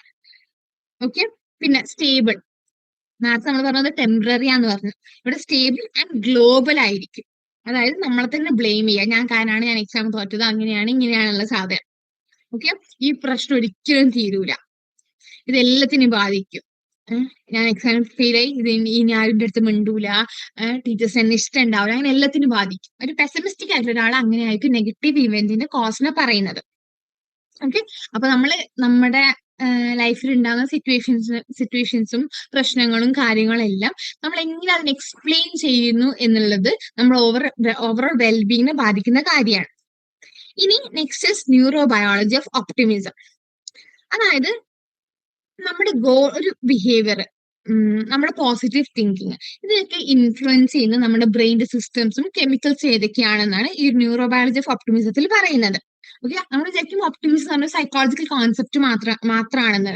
പക്ഷെ അങ്ങനെയല്ല, അതിൽ നമ്മുടെ ബ്രെയിൻ സ്ട്രക്ചേഴ്സ്, നമ്മുടെ ന്യൂറോ ട്രാൻസ്മിറ്റേഴ്സ് എല്ലാം അതിൽ ഇൻക്ലൂഡഡ് ആണ്. സോ അതിലൊരു ഇമ്പോർട്ടൻറ്റ് സിസ്റ്റമാണ് ബിഹേവിയറൽ ആക്ടിവേഷൻ സിസ്റ്റം എന്ന് പറഞ്ഞാൽ. അതായത് ഒരു ഗോ സിസ്റ്റം നമ്മൾ അതിനെ പറയും. അതായത് പോസിറ്റീവ് ഔട്ട്കംസ് കിട്ടുന്ന അല്ലെങ്കിൽ റിവാർഡ്സ് കിട്ടുന്ന സാധനത്തിലോട്ട് നമ്മളെ മൂവ് ചെയ്യാൻ വേണ്ടി നമ്മളെ മോട്ടിവേറ്റ് ചെയ്യുന്നത് എന്താണ്? ഈ ബിഹേവിയറൽ ആക്ടിവേഷൻ സിസ്റ്റം. അതായത് ഗോ സിസ്റ്റം, പൊയ്ക്കോ, റിവാർഡ് കിട്ടും, നല്ല ഔട്ട്കം കിട്ടും, പൊയ്ക്കോ എന്ന് പറയുന്നത്. ഓക്കെ, ഇത് നമ്മുടെ ഡോപ്പമിൻ ഉണ്ടല്ലോ, ഡോപ്പമിൻ സിസ്റ്റമായിട്ട് എന്ത് ചെയ്യാണ്, ലിങ്ക് ചെയ്തിട്ടാണ് ഈ ബിഹേവിയറൽ ആക്ടിവേഷൻ സിസ്റ്റം ഉള്ളത്. ബ്രെയിൻ ഏരിയാസ് ഇതിൽ ഇൻക്ലൂഡ് ചെയ്തിട്ടുള്ള നമ്മുടെ ബ്രെയിൻ ഏരിയാസ് ആണ് ഏതൊക്കെ? നമ്മുടെ ഡോപ്പമിൻ പ്രൊഡ്യൂസ് ചെയ്യുന്ന ഏരിയ ഏതാണ്? Yes, ventral tegmental area.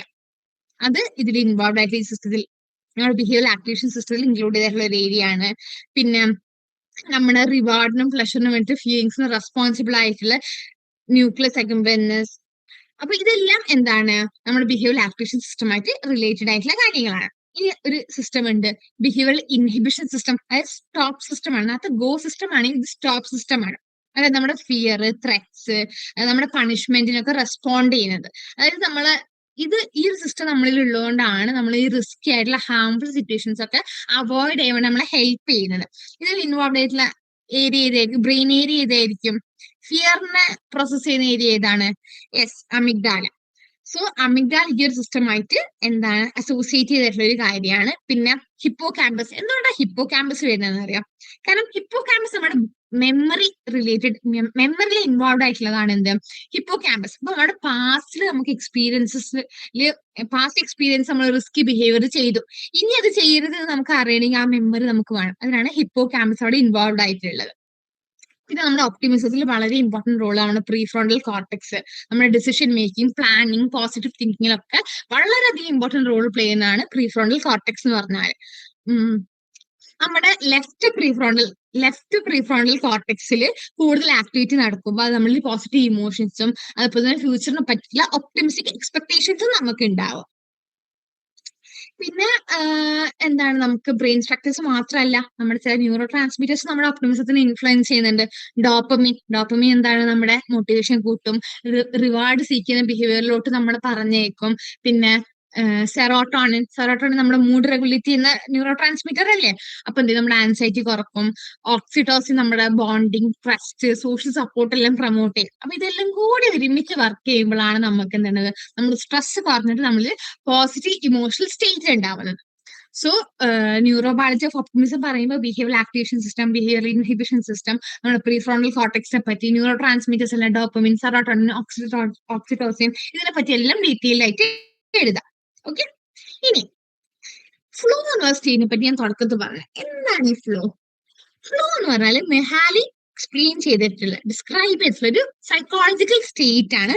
അതായത് നമ്മളൊരു കാര്യം ചെയ്യുമ്പോൾ നമ്മൾ അതിൽ ഫുൾ കോൺസെൻട്രേഷൻ അതിൽ കൊടുത്തിട്ട് നമ്മളൊരു ആക്ടിവിറ്റി എന്തായിരിക്കോട്ടെ, ഇപ്പൊ ഡാൻസ് കളിക്കുന്ന ഒരാള് അല്ലെങ്കിൽ എഴുതുന്ന ഒരാള്, അങ്ങനെയുള്ള ഒരാൾക്ക് അവര് ചെയ്യുന്ന ആക്ടിവിറ്റി ഉണ്ടല്ലോ, അതൊരു ഫുൾ കോൺസെൻട്രേഷൻ കൊടുത്ത് അതിൽ കംപ്ലീറ്റ്ലി ഇൻവോൾവ് ആയിട്ട് ചെയ്യാം. അതാണ് ഫ്ലോ എന്നുള്ള കോൺസെപ്റ്റ്.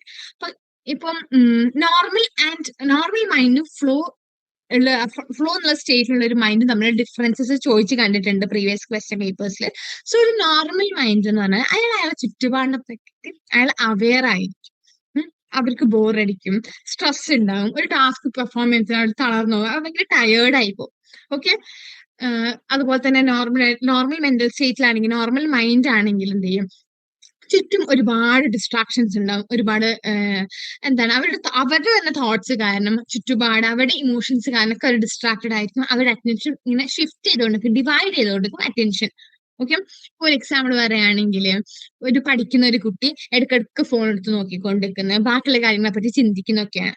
പക്ഷെ ഫ്ലോയിലുള്ള ഒരാളാണെങ്കിൽ, ഫ്ലോ എന്നുള്ള ഒരു സൈക്കോളജിക്കൽ സ്റ്റേറ്റിലുള്ള ഒരാളാണെങ്കിൽ അയാൾ ആ ടാസ്കിൽ മാത്രം ഫോക്കസ്ഡ് ആയിരിക്കും. ഡിസ്ട്രാക്ഷൻസ് ഒക്കെ എന്ത് ചെയ്യും? അയാളുടെ ചുറ്റും ഇല്ലാണ്ടാവും. നമ്മൾ കണ്ടിട്ടുണ്ടാവും ചില ഡാൻസേഴ്സ് ഒക്കെ ഡാൻസ് കളിക്കുമ്പോൾ അവർ കംപ്ലീറ്റ് ആയി അതിൽ ഇൻവോൾവ് ആയിരിക്കും. അവർ ചുറ്റുള്ള മറ്റൊന്നും അവർ ശ്രദ്ധിക്കേയില്ല. അതാണ് ആ ഫ്ലോ എന്നുള്ളൊരു സ്റ്റേറ്റ്. പിന്നെ ഫ്ലോയിൽ ഞാൻ പറഞ്ഞു സെൽഫ് കോൺഷ്യസ്നെസ് ഇല്ല അവർക്ക്. സെൽഫ് കോൺഷ്യസ്നസ് കംപ്ലീറ്റ്ലി ഡിസപ്പിയർ ആയിട്ട് അവരെന്തായാലും ഫുള്ളി ഭയങ്കര ഡീപ്ലി ഇൻവോൾവ് ആണ്. അതായത് അവരതിലെന്താണ് ഭയങ്കരധികം സാറ്റിസ്ഫൈഡും ആണ്. നമുക്ക് ഡാൻസ് കളിക്കുന്ന നമ്മുടെ ഫ്രണ്ട്സ് ഒക്കെ അവരോട് ചോദിച്ചാൽ മതി.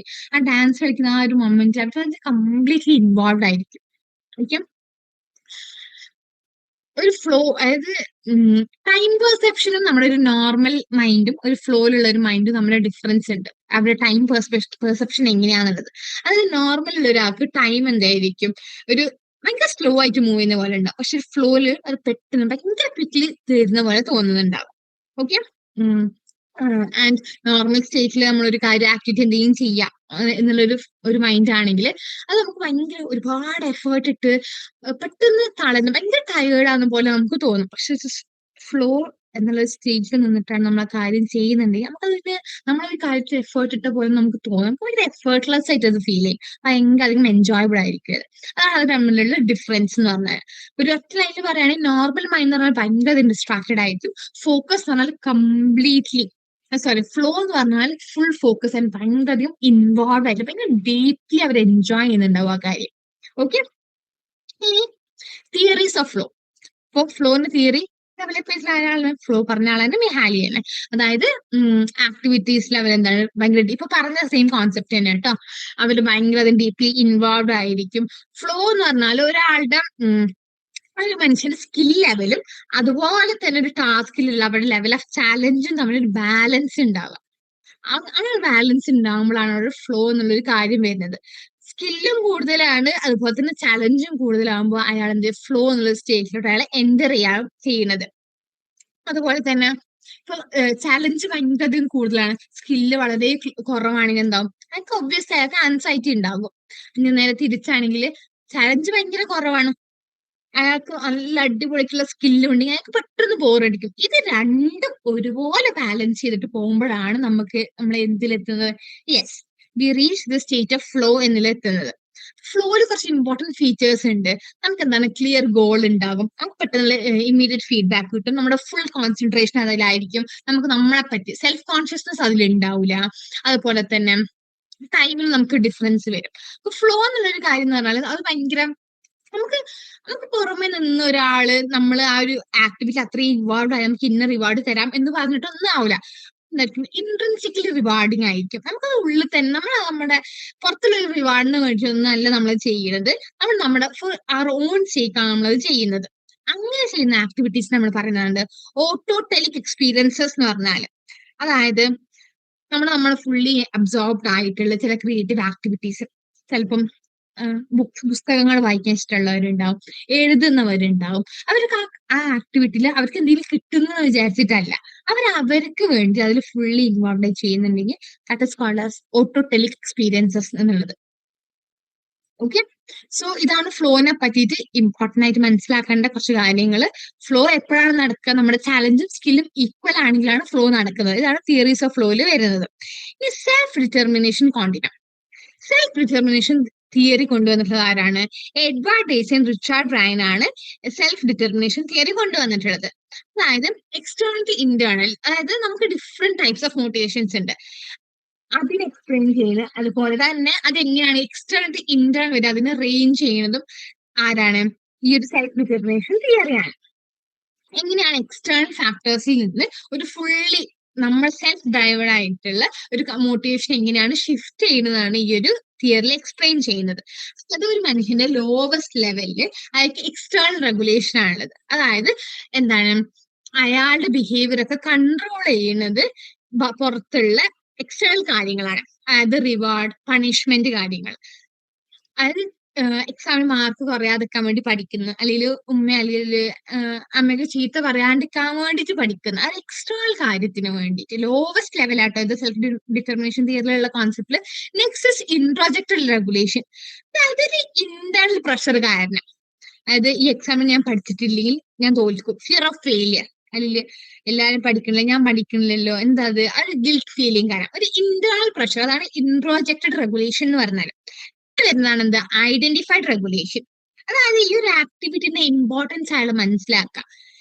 ഞാൻ ഇപ്പൊ പഠിക്കുന്നത് നല്ലതാണ്, എനിക്ക് ഫ്യൂച്ചറിൽ ഞാൻ ആഗ്രഹിച്ച പോലെ എനിക്ക് വർക്ക് ചെയ്യണമെങ്കിൽ ഞാൻ ഇപ്പൊ പഠിക്കണം. ആ ഒരു ആക്ടിവിറ്റിന്റെ ഇമ്പോർട്ടൻസ് മനസ്സിലാവുക. പിന്നെ വരുന്നതാണ് ഇത് ഇന്റഗ്രേറ്റഡ് റെഗുലേഷൻ. അതായത് അയാളുടെ ഐഡന്റിറ്റിന്റെ ഭാഗമാവുക, ആ ഒരു ഐഡന്റിറ്റിന്റെ ഒരു റെസ്പോൺസിബിൾ കാര്യമായിട്ട് മാറുക. അതായത് ഓക്കെ, ഞാൻ റെസ്പോൺസിബിൾ സ്റ്റുഡന്റ് ആണ്, അതുകൊണ്ട് ഞാൻ പഠിക്കണം എന്നുള്ള ഒരു കോൺസെപ്റ്റിൽ എത്തുന്നത്. Last one is intrinsic motivation.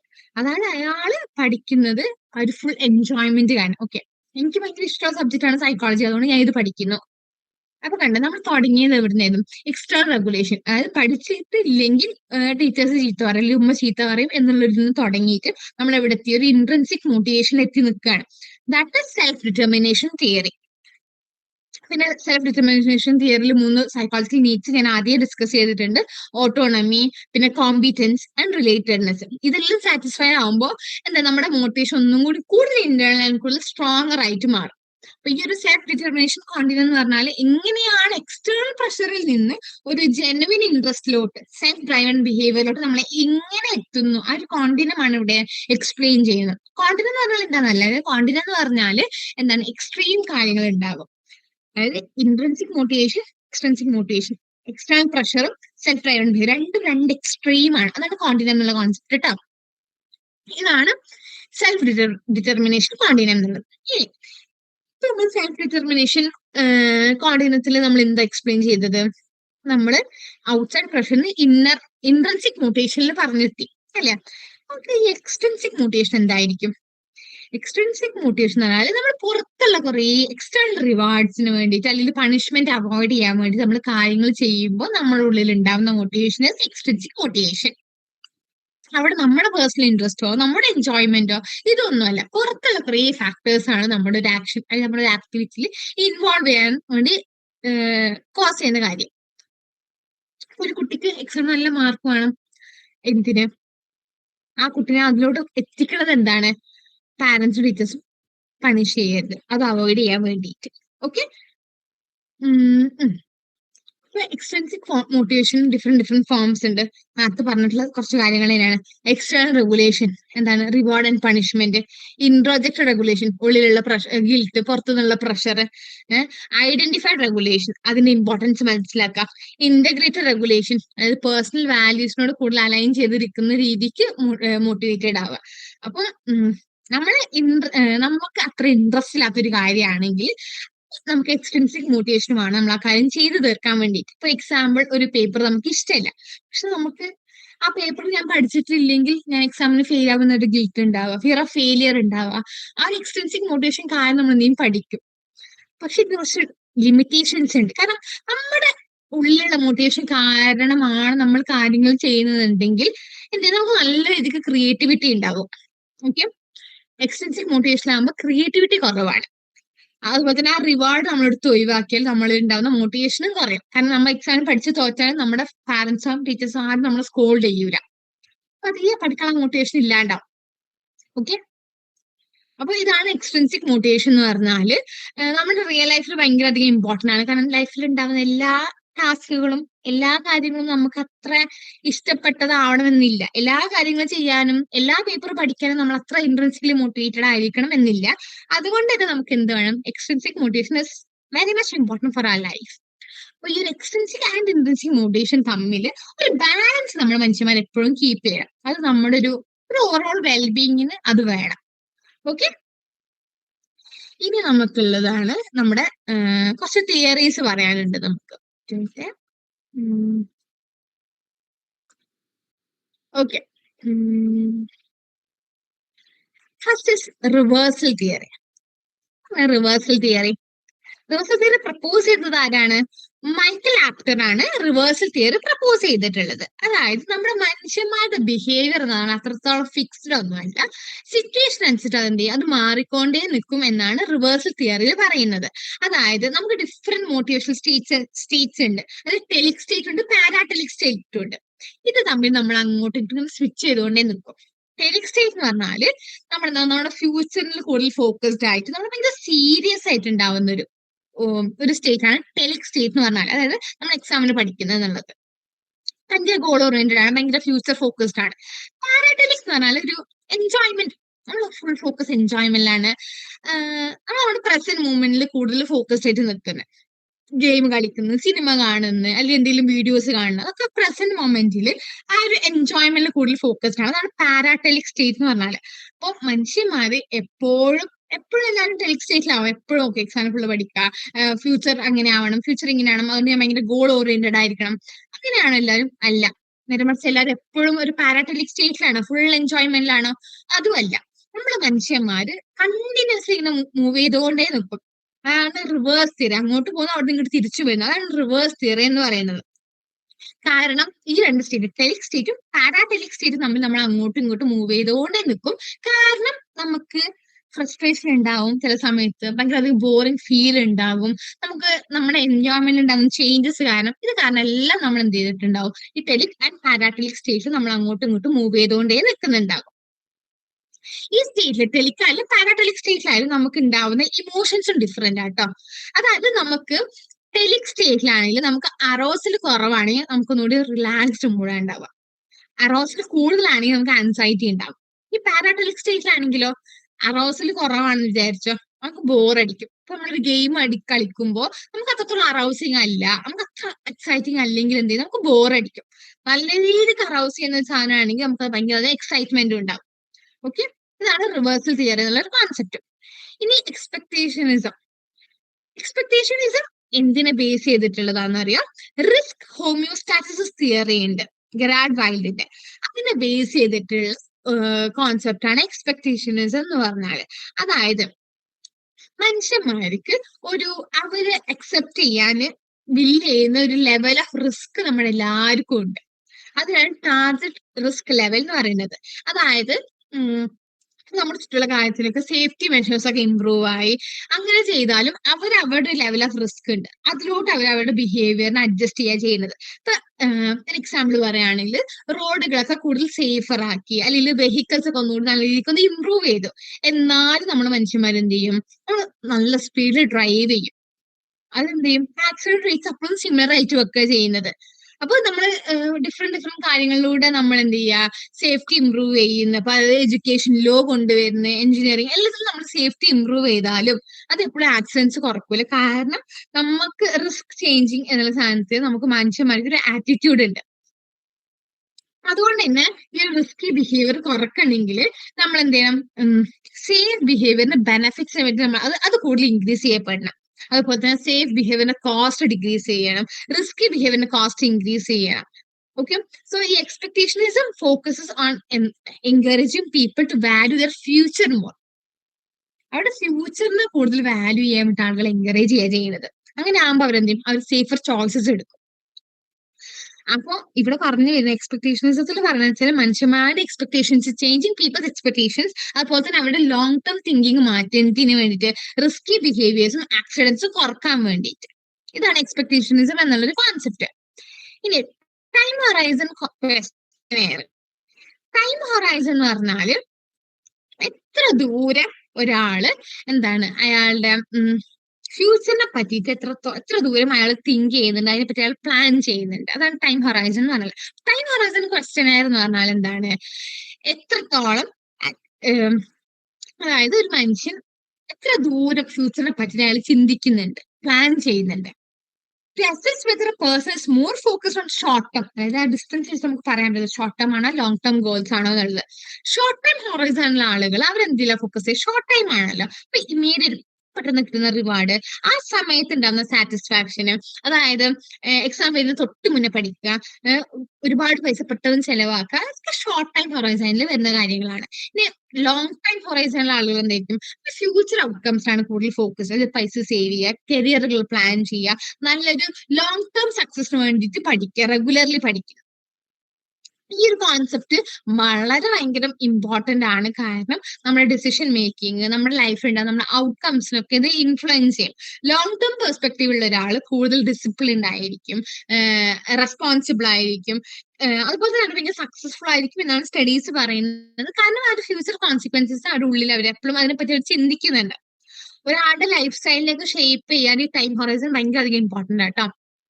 ഇനി നെക്സ്റ്റ് ഇസ് മൈൻഡ്ഫുൾനെസ്. എന്താണ് മൈൻഡ്ഫുൾനെസ്? തുടക്കത്തിൽ ഞാൻ പറഞ്ഞേ അതായത് നമ്മുടെ പ്രസന്റ് മൊമെന്റിനെ പറ്റി നമ്മൾ ഫുള്ളി കംപ്ലീറ്റ്ലി നമ്മൾ അതിനെ പറ്റിയിട്ട് അവെയർ ആവുക. നമുക്ക് ആ സമയത്ത് ഉണ്ടാവുന്ന തോട്ട്സിനെ പറ്റിയിട്ട് അതൊന്നും നമ്മൾ ജഡ്ജ് ചെയ്യാതെ.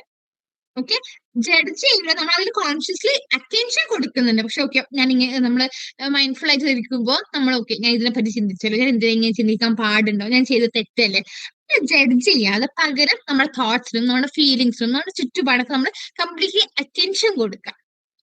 ഓക്കെ, മൈൻഡ്ഫുൾ ആയിട്ടുള്ള ഒരാൾ എന്ത് ചെയ്യും, ഓട്ടോമാറ്റിക്കലി റിയാക്ട് ചെയ്യാതെ അയാളുടെ ചുറ്റുള്ള എല്ലാത്തിനും ഭയങ്കര പേഷ്യൻ്റ് ആയിട്ട് ഭയങ്കര ഓപ്പൺനെസ് അക്സെപ്റ്റൻസ് ഒക്കെ ഉണ്ടായി ചുറ്റുപാടിനൊക്കെ ഒബ്സർവ് ചെയ്യും. ഇപ്പം നമ്മൾ ഫുഡ് കഴിക്കുമ്പോൾ ഫുഡിന്റെ ടേസ്റ്റില്, അതിന്റെ സ്മെല്ല്, അതിന്റെ ടെക്സ്ചറിലെല്ലാം നമ്മൾ കംപ്ലീറ്റ്ലി ഇൻവോൾവ് ആയി ഫോക്കസ് ചെയ്യുക. നമ്മളൊക്കെ അധികം ഇങ്ങനെയാണ്, ഫുഡ് കഴിക്കുമ്പോൾ ഫോൺ, ഞാൻ ഉൾപ്പെടെ അധികം വരും ഫുഡ് കഴിക്കുമ്പോൾ ഫോൺ യൂസ് ചെയ്യുന്നവരാണ്. ഒരു ആക്ട് ഓഫ് മൈൻഡ്ഫുൾനെസ് അല്ല, നേരെ മറിച്ച് നമ്മൾ അതിൽ മാത്രം ഫോക്കസ് ചെയ്യുകയാണെങ്കിൽ അതെന്താണ്, ഇറ്റ് ഈസ് മൈൻഡ്ഫുൾനെസ്. മൈൻഡ്ഫുൾനെസ്സിന് ഇമ്പോർട്ടന്റ് ക്വാളിറ്റീസ് എന്തൊക്കെയാണെന്ന് അറിയോ? ഫസ്റ്റ് ഒന്ന് ഞാൻ ആദ്യം പറഞ്ഞു, യെസ്, നോൺ ജഡ്ജിങ് ആവുക, അക്സെപ്റ്റൻസ്, പേഷ്യൻസ്, അവയർനെസ്. അൺനെസസറി തോട്ടുകൾ വന്നാൽ ഓക്കെ, അൺനെസസറി തോട്ട്സ് ആണ്, ലെറ്റ് ഇറ്റ് കം എന്നൊരു കോൺസെപ്റ്റ് ഉണ്ടാവുക. മൈൻഡ്ഫുൾനെസ്സിന്റെ ഇമ്പോർട്ടൻസ് എന്തൊക്കെയാണ്? നമുക്കറിയുന്ന കാര്യങ്ങൾ തന്നെ. നമ്മുടെ ഇമോഷണൽ കൺട്രോൾ കൂട്ടും, നമ്മുടെ സ്ട്രെസ് കുറക്കും, ആൻസൈറ്റി കുറക്കും, നമ്മുടെ കോൺസെൻട്രേഷൻ കൂട്ടും, അറ്റൻഷൻ കൂട്ടും, ഫോക്കസ് കൂട്ടും. അതുപോലെ തന്നെ നമുക്ക് ലൈഫിൽ ഉണ്ടാകുന്ന ഒരുപാട് സിറ്റുവേഷൻസിന് നമുക്ക് ഇമ്പൾസിവ്ലി റിയാക്ട് ചെയ്യുന്ന പകരം നമുക്ക് അതിനെ കാംലി റിയാക്ട് ചെയ്യാൻ വേണ്ടി മൈൻഡ്ഫുൾനെസ് ഹെൽപ്പ് ചെയ്യും. നമ്മുടെ മെന്റൽ വെൽബീയിങ്ങും അതുപോലെ തന്നെ നല്ലൊരു ബാലൻസ്ഡ് ലൈഫ് ലീഡ് ചെയ്യാൻ വേണ്ടിയിട്ട് മൈൻഡ്ഫുൾനെസ് ഒരു ഇമ്പോർട്ടന്റ്, ഒരു വളരെ യൂസ്ഫുൾ ആയിട്ടുള്ള ടെക്നിക്കാണ്. ഇനി റെസീലിയൻസ് എന്ന് പറഞ്ഞാൽ എന്താ? Bouncing back. അതായത് നമുക്ക്, ഞാൻ എപ്പോഴും പറയുന്ന പോലെ, നമുക്ക് ലൈഫിൽ ഒരുപാട് ഡിഫിക്കൽട്ട് സിറ്റുവേഷൻസ് ഉണ്ടാവും. അങ്ങനെയുള്ള സിറ്റുവേഷൻസിൽ കടന്ന് ഒരു തിരിച്ചു ബൗൺസ് ബാക്ക് ചെയ്യാനുള്ള നമ്മുടെ എബിലിറ്റിയാണ് റെസീലിയൻസ് എന്ന് പറഞ്ഞാൽ. എന്നിട്ട് എന്ത് ചെയ്യാം, ചാലഞ്ചസിനൊക്കെ പോസിറ്റീവ്ലി അഡാപ്റ്റ് ചെയ്യാം. അതായത് നമുക്ക് സ്ട്രെസ് ഉണ്ടാവും, ആൻസൈറ്റി ഉണ്ടാവും, ഫെയിലിയർ ഉണ്ടാവും. അങ്ങനെയെല്ലാം ഉണ്ടായാൽ തന്നെ അതിൽ നിന്ന് റിക്കവർ ചെയ്തിട്ട് മുന്നോട്ട് നീങ്ങുക. അതിനാണ്, ആ ഒരു കപ്പാസിറ്റിനെയാണ് നമ്മൾ റെസീലിയൻസ് പറഞ്ഞാൽ. ഇപ്പൊ ഒരു കുട്ടി ഒരു എക്സാമിന് ഫെയിൽ ചെയ്തു, ഓക്കെ, പക്ഷെ ആ കുട്ടി വീണ്ടും പഠിക്കുന്ന, സക്സീഡ് ആവുന്ന, ആ കുട്ടിയുടെ റെസീലിയൻസ് ആണ് കാണിക്കുന്നത്. റെസീലിയൻ ആയിട്ടുള്ള ഇൻഡിവിജ്വൽസിന് എപ്പോഴും പോസിറ്റീവ് തിങ്കിങ് ഉണ്ടാവും, അവർക്ക് നല്ല രീതിക്ക് പ്രോബ്ലം സോൾവിങ് സ്കില്ലുകൾ ഉണ്ടാവും, അവരുടെ എബിലിറ്റിയിൽ അവർക്ക് എന്തെങ്കിലും കോൺഫിഡൻസ് ഉണ്ടാവും. റെസീലിയൻസിന് ബാധിക്കുന്ന ഒരുപാട് ഫാക്ടേഴ്സ് ഉണ്ട് കേട്ടോ. നമ്മുടെ personal strength, supportive family relationships ഉണ്ടാവാം, നല്ലൊരു പോസിറ്റീവ് സോഷ്യൽ എൻവയോൺമെന്റ് ഉണ്ടാവാം. റെസീലിയൻസ് വളരെയധികം ഇമ്പോർട്ടന്റ് ആണ് നമുക്ക് സ്ട്രെസ്സിനോട് കോപ്പ് ചെയ്യാൻ, നമ്മുടെ മെന്റൽ ഹെൽത്തിന് വേണ്ടിയിട്ട്, പിന്നെ നമുക്ക് സക്സസ് അച്ചീവ് ചെയ്യാൻ വേണ്ടിയിട്ടൊക്കെ ഇമ്പോർട്ടന്റ് ആയിട്ടുള്ള ഒരു ഒരു എബിലിറ്റിയാണ് റെസീലിയൻസ് എന്ന് പറഞ്ഞാൽ. ഈ ഇമ്മ്യൂൺ നെഗ്ലക്ട് എന്നുള്ളൊരു കോൺസെപ്റ്റ് ഉണ്ട്. അതായത് നമുക്ക് നെഗറ്റീവ് ഇവന്റ്സിനെ കോപ്പ് ചെയ്യാൻ നമ്മളൊരു എബിലിറ്റി ഉണ്ട്. പക്ഷെ ആ ഒരു എബിലിറ്റിനെ എന്ത് ചെയ്യാം, അണ്ടർ എസ്റ്റിമേറ്റ് ചെയ്യാണ് നമ്മുടെ മനുഷ്യന്മാർക്ക് ഒരു ടെൻഡൻസി ഉണ്ട്. ആ ഒരു people's tendency to underestimate their ability to cope with negative events ആണ് ഇമ്മ്യൂൺ നെഗ്ലക്ട് എന്ന് പറയുന്നത്. ഓക്കെ, അവർ നമ്മൾ വിശ്വസിക്കുകയാണ് നിങ്ങൾക്ക് ഡിഫിക്കൽട്ട് സിറ്റുവേഷൻ നിങ്ങൾക്ക് അത് ഹാൻഡിൽ ചെയ്യാൻ പറ്റൂല എന്നുള്ള ഇത്. പക്ഷെ സത്യത്തില് അവർ വിചാരിച്ചതിനും അപ്പുറം അവർക്കത് ഹാൻഡിൽ ചെയ്യാൻ പറ്റും, അവർക്കത് അഡ്ജസ്റ്റ് ചെയ്യാൻ പറ്റും, അതിന് റിക്കവർ ചെയ്യാൻ പറ്റും. പക്ഷെ അത് അണ്ടർ എസ്റ്റിമേറ്റ് ചെയ്യുന്നതാണ് ഇമ്മ്യൂൺ നെഗ്ലക്ട് എന്ന് പറയുന്നത്. ഫോർ എക്സാമ്പിൾ, ഒരു എക്സാം ഫെയിൽ ചെയ്യുന്നതിന് മുന്നേ അല്ലെങ്കിൽ ഒരു ബ്രേക്കപ്പ് എക്സ്പീരിയൻസ് ചെയ്യുമ്പോൾ അവർ വിചാരിക്കണത് എനിക്ക് ഈ സിറ്റുവേഷൻ ഹാൻഡിൽ ചെയ്യാൻ പറ്റൂല. പക്ഷെ കുറച്ച് കഴിയുമ്പോൾ ചിലപ്പോൾ കുറച്ചധികം ടൈം എടുക്കും, ചില ആൾക്ക് കുറച്ച് ടൈം എടുക്കുള്ളൂ. അവർ മനസ്സിലാക്കും എന്ത്, യെസ്, ഞാനത് കോപ്പ് ചെയ്യാൻ വേണ്ടി ഏബിൾ ആണ്, ഞാൻ മൂവ് ഓൺ ആയി എന്നുള്ള കോൺസെപ്റ്റിലെത്തും. അതാണ് എന്ത്, അപ്പൊ അവിടെ അണ്ടർ എസ്റ്റിമേറ്റ് ചെയ്തല്ല ഫസ്റ്റ്. അതാണ് ഇമ്മ്യൂൺ നെഗ്ലക്ട് എന്ന് പറയുന്നത്. ഓക്കെ, ഇനി circumplex model of emotions James Russell ആണെന്ന് പറഞ്ഞിട്ടുള്ളത്. അതായത് നമ്മുടെ ഇമോഷൻസ് ഒക്കെ നമുക്ക് 2 ഡയമെൻഷനിലാണ് എക്സ്പ്ലെയിൻ ചെയ്തിട്ടുള്ളത്, വാലൻസ് ആൻഡ് അറൗസൽ. വാലൻസ് പറഞ്ഞാല് ഒരു ഇമോഷൻ പോസിറ്റീവ് ആണ്, നെഗറ്റീവ് ആണ്. ഓക്കെ, അറൗസൽ എന്ന് പറഞ്ഞാല് എന്താണ്, ആ ഇമോഷനോടുള്ള ഇമോഷനായിട്ട് അസോസിയേറ്റ് ചെയ്തിട്ട് നമ്മുടെ ലെവൽ ഓഫ് എനർജി അല്ലെങ്കിൽ ലെവൽ ഓഫ് ആക്ടിവേഷൻ ആണ് എന്താ അറൗസൽ എന്ന് പറഞ്ഞാല്. അതായത് നമ്മുടെ ഹാപ്പിനെസ്, എക്സൈറ്റ്മെന്റ് പോലത്തെ ഇമോഷൻസ് ഒക്കെയാണ് അവിടെ എന്താണ്, പോസിറ്റീവ് വാലൻസ് ആണ്. ദേഷ്യം, സങ്കടം ഒക്കെ നെഗറ്റീവ് വാലൻസ് ആണ്. അതുപോലെ തന്നെ എക്സൈറ്റ്മെന്റ്, ആങ്കർ, ഇതൊക്കെ എന്താ ഹൈ അറോസൽ ഇമോഷൻസ് ആണ്. കാംനെസ്സും സാഡ്നെസ്സും ഒക്കെ ലോ അറോസൽ ഇമോഷൻസ് ആണ്. അപ്പൊ ഈ ഒരു മോഡൽ പ്രകാരം എല്ലാ ഇമോഷൻസും നമുക്ക് സർക്കുലർ സ്ട്രക്ചറിൽ വെക്കാൻ പറ്റും ഈ ഒരു 2 ഡയമെൻഷൻസ് വെച്ചിട്ട്. ഏതൊക്കെ 2 dimension? വാലൻസ് and arousal.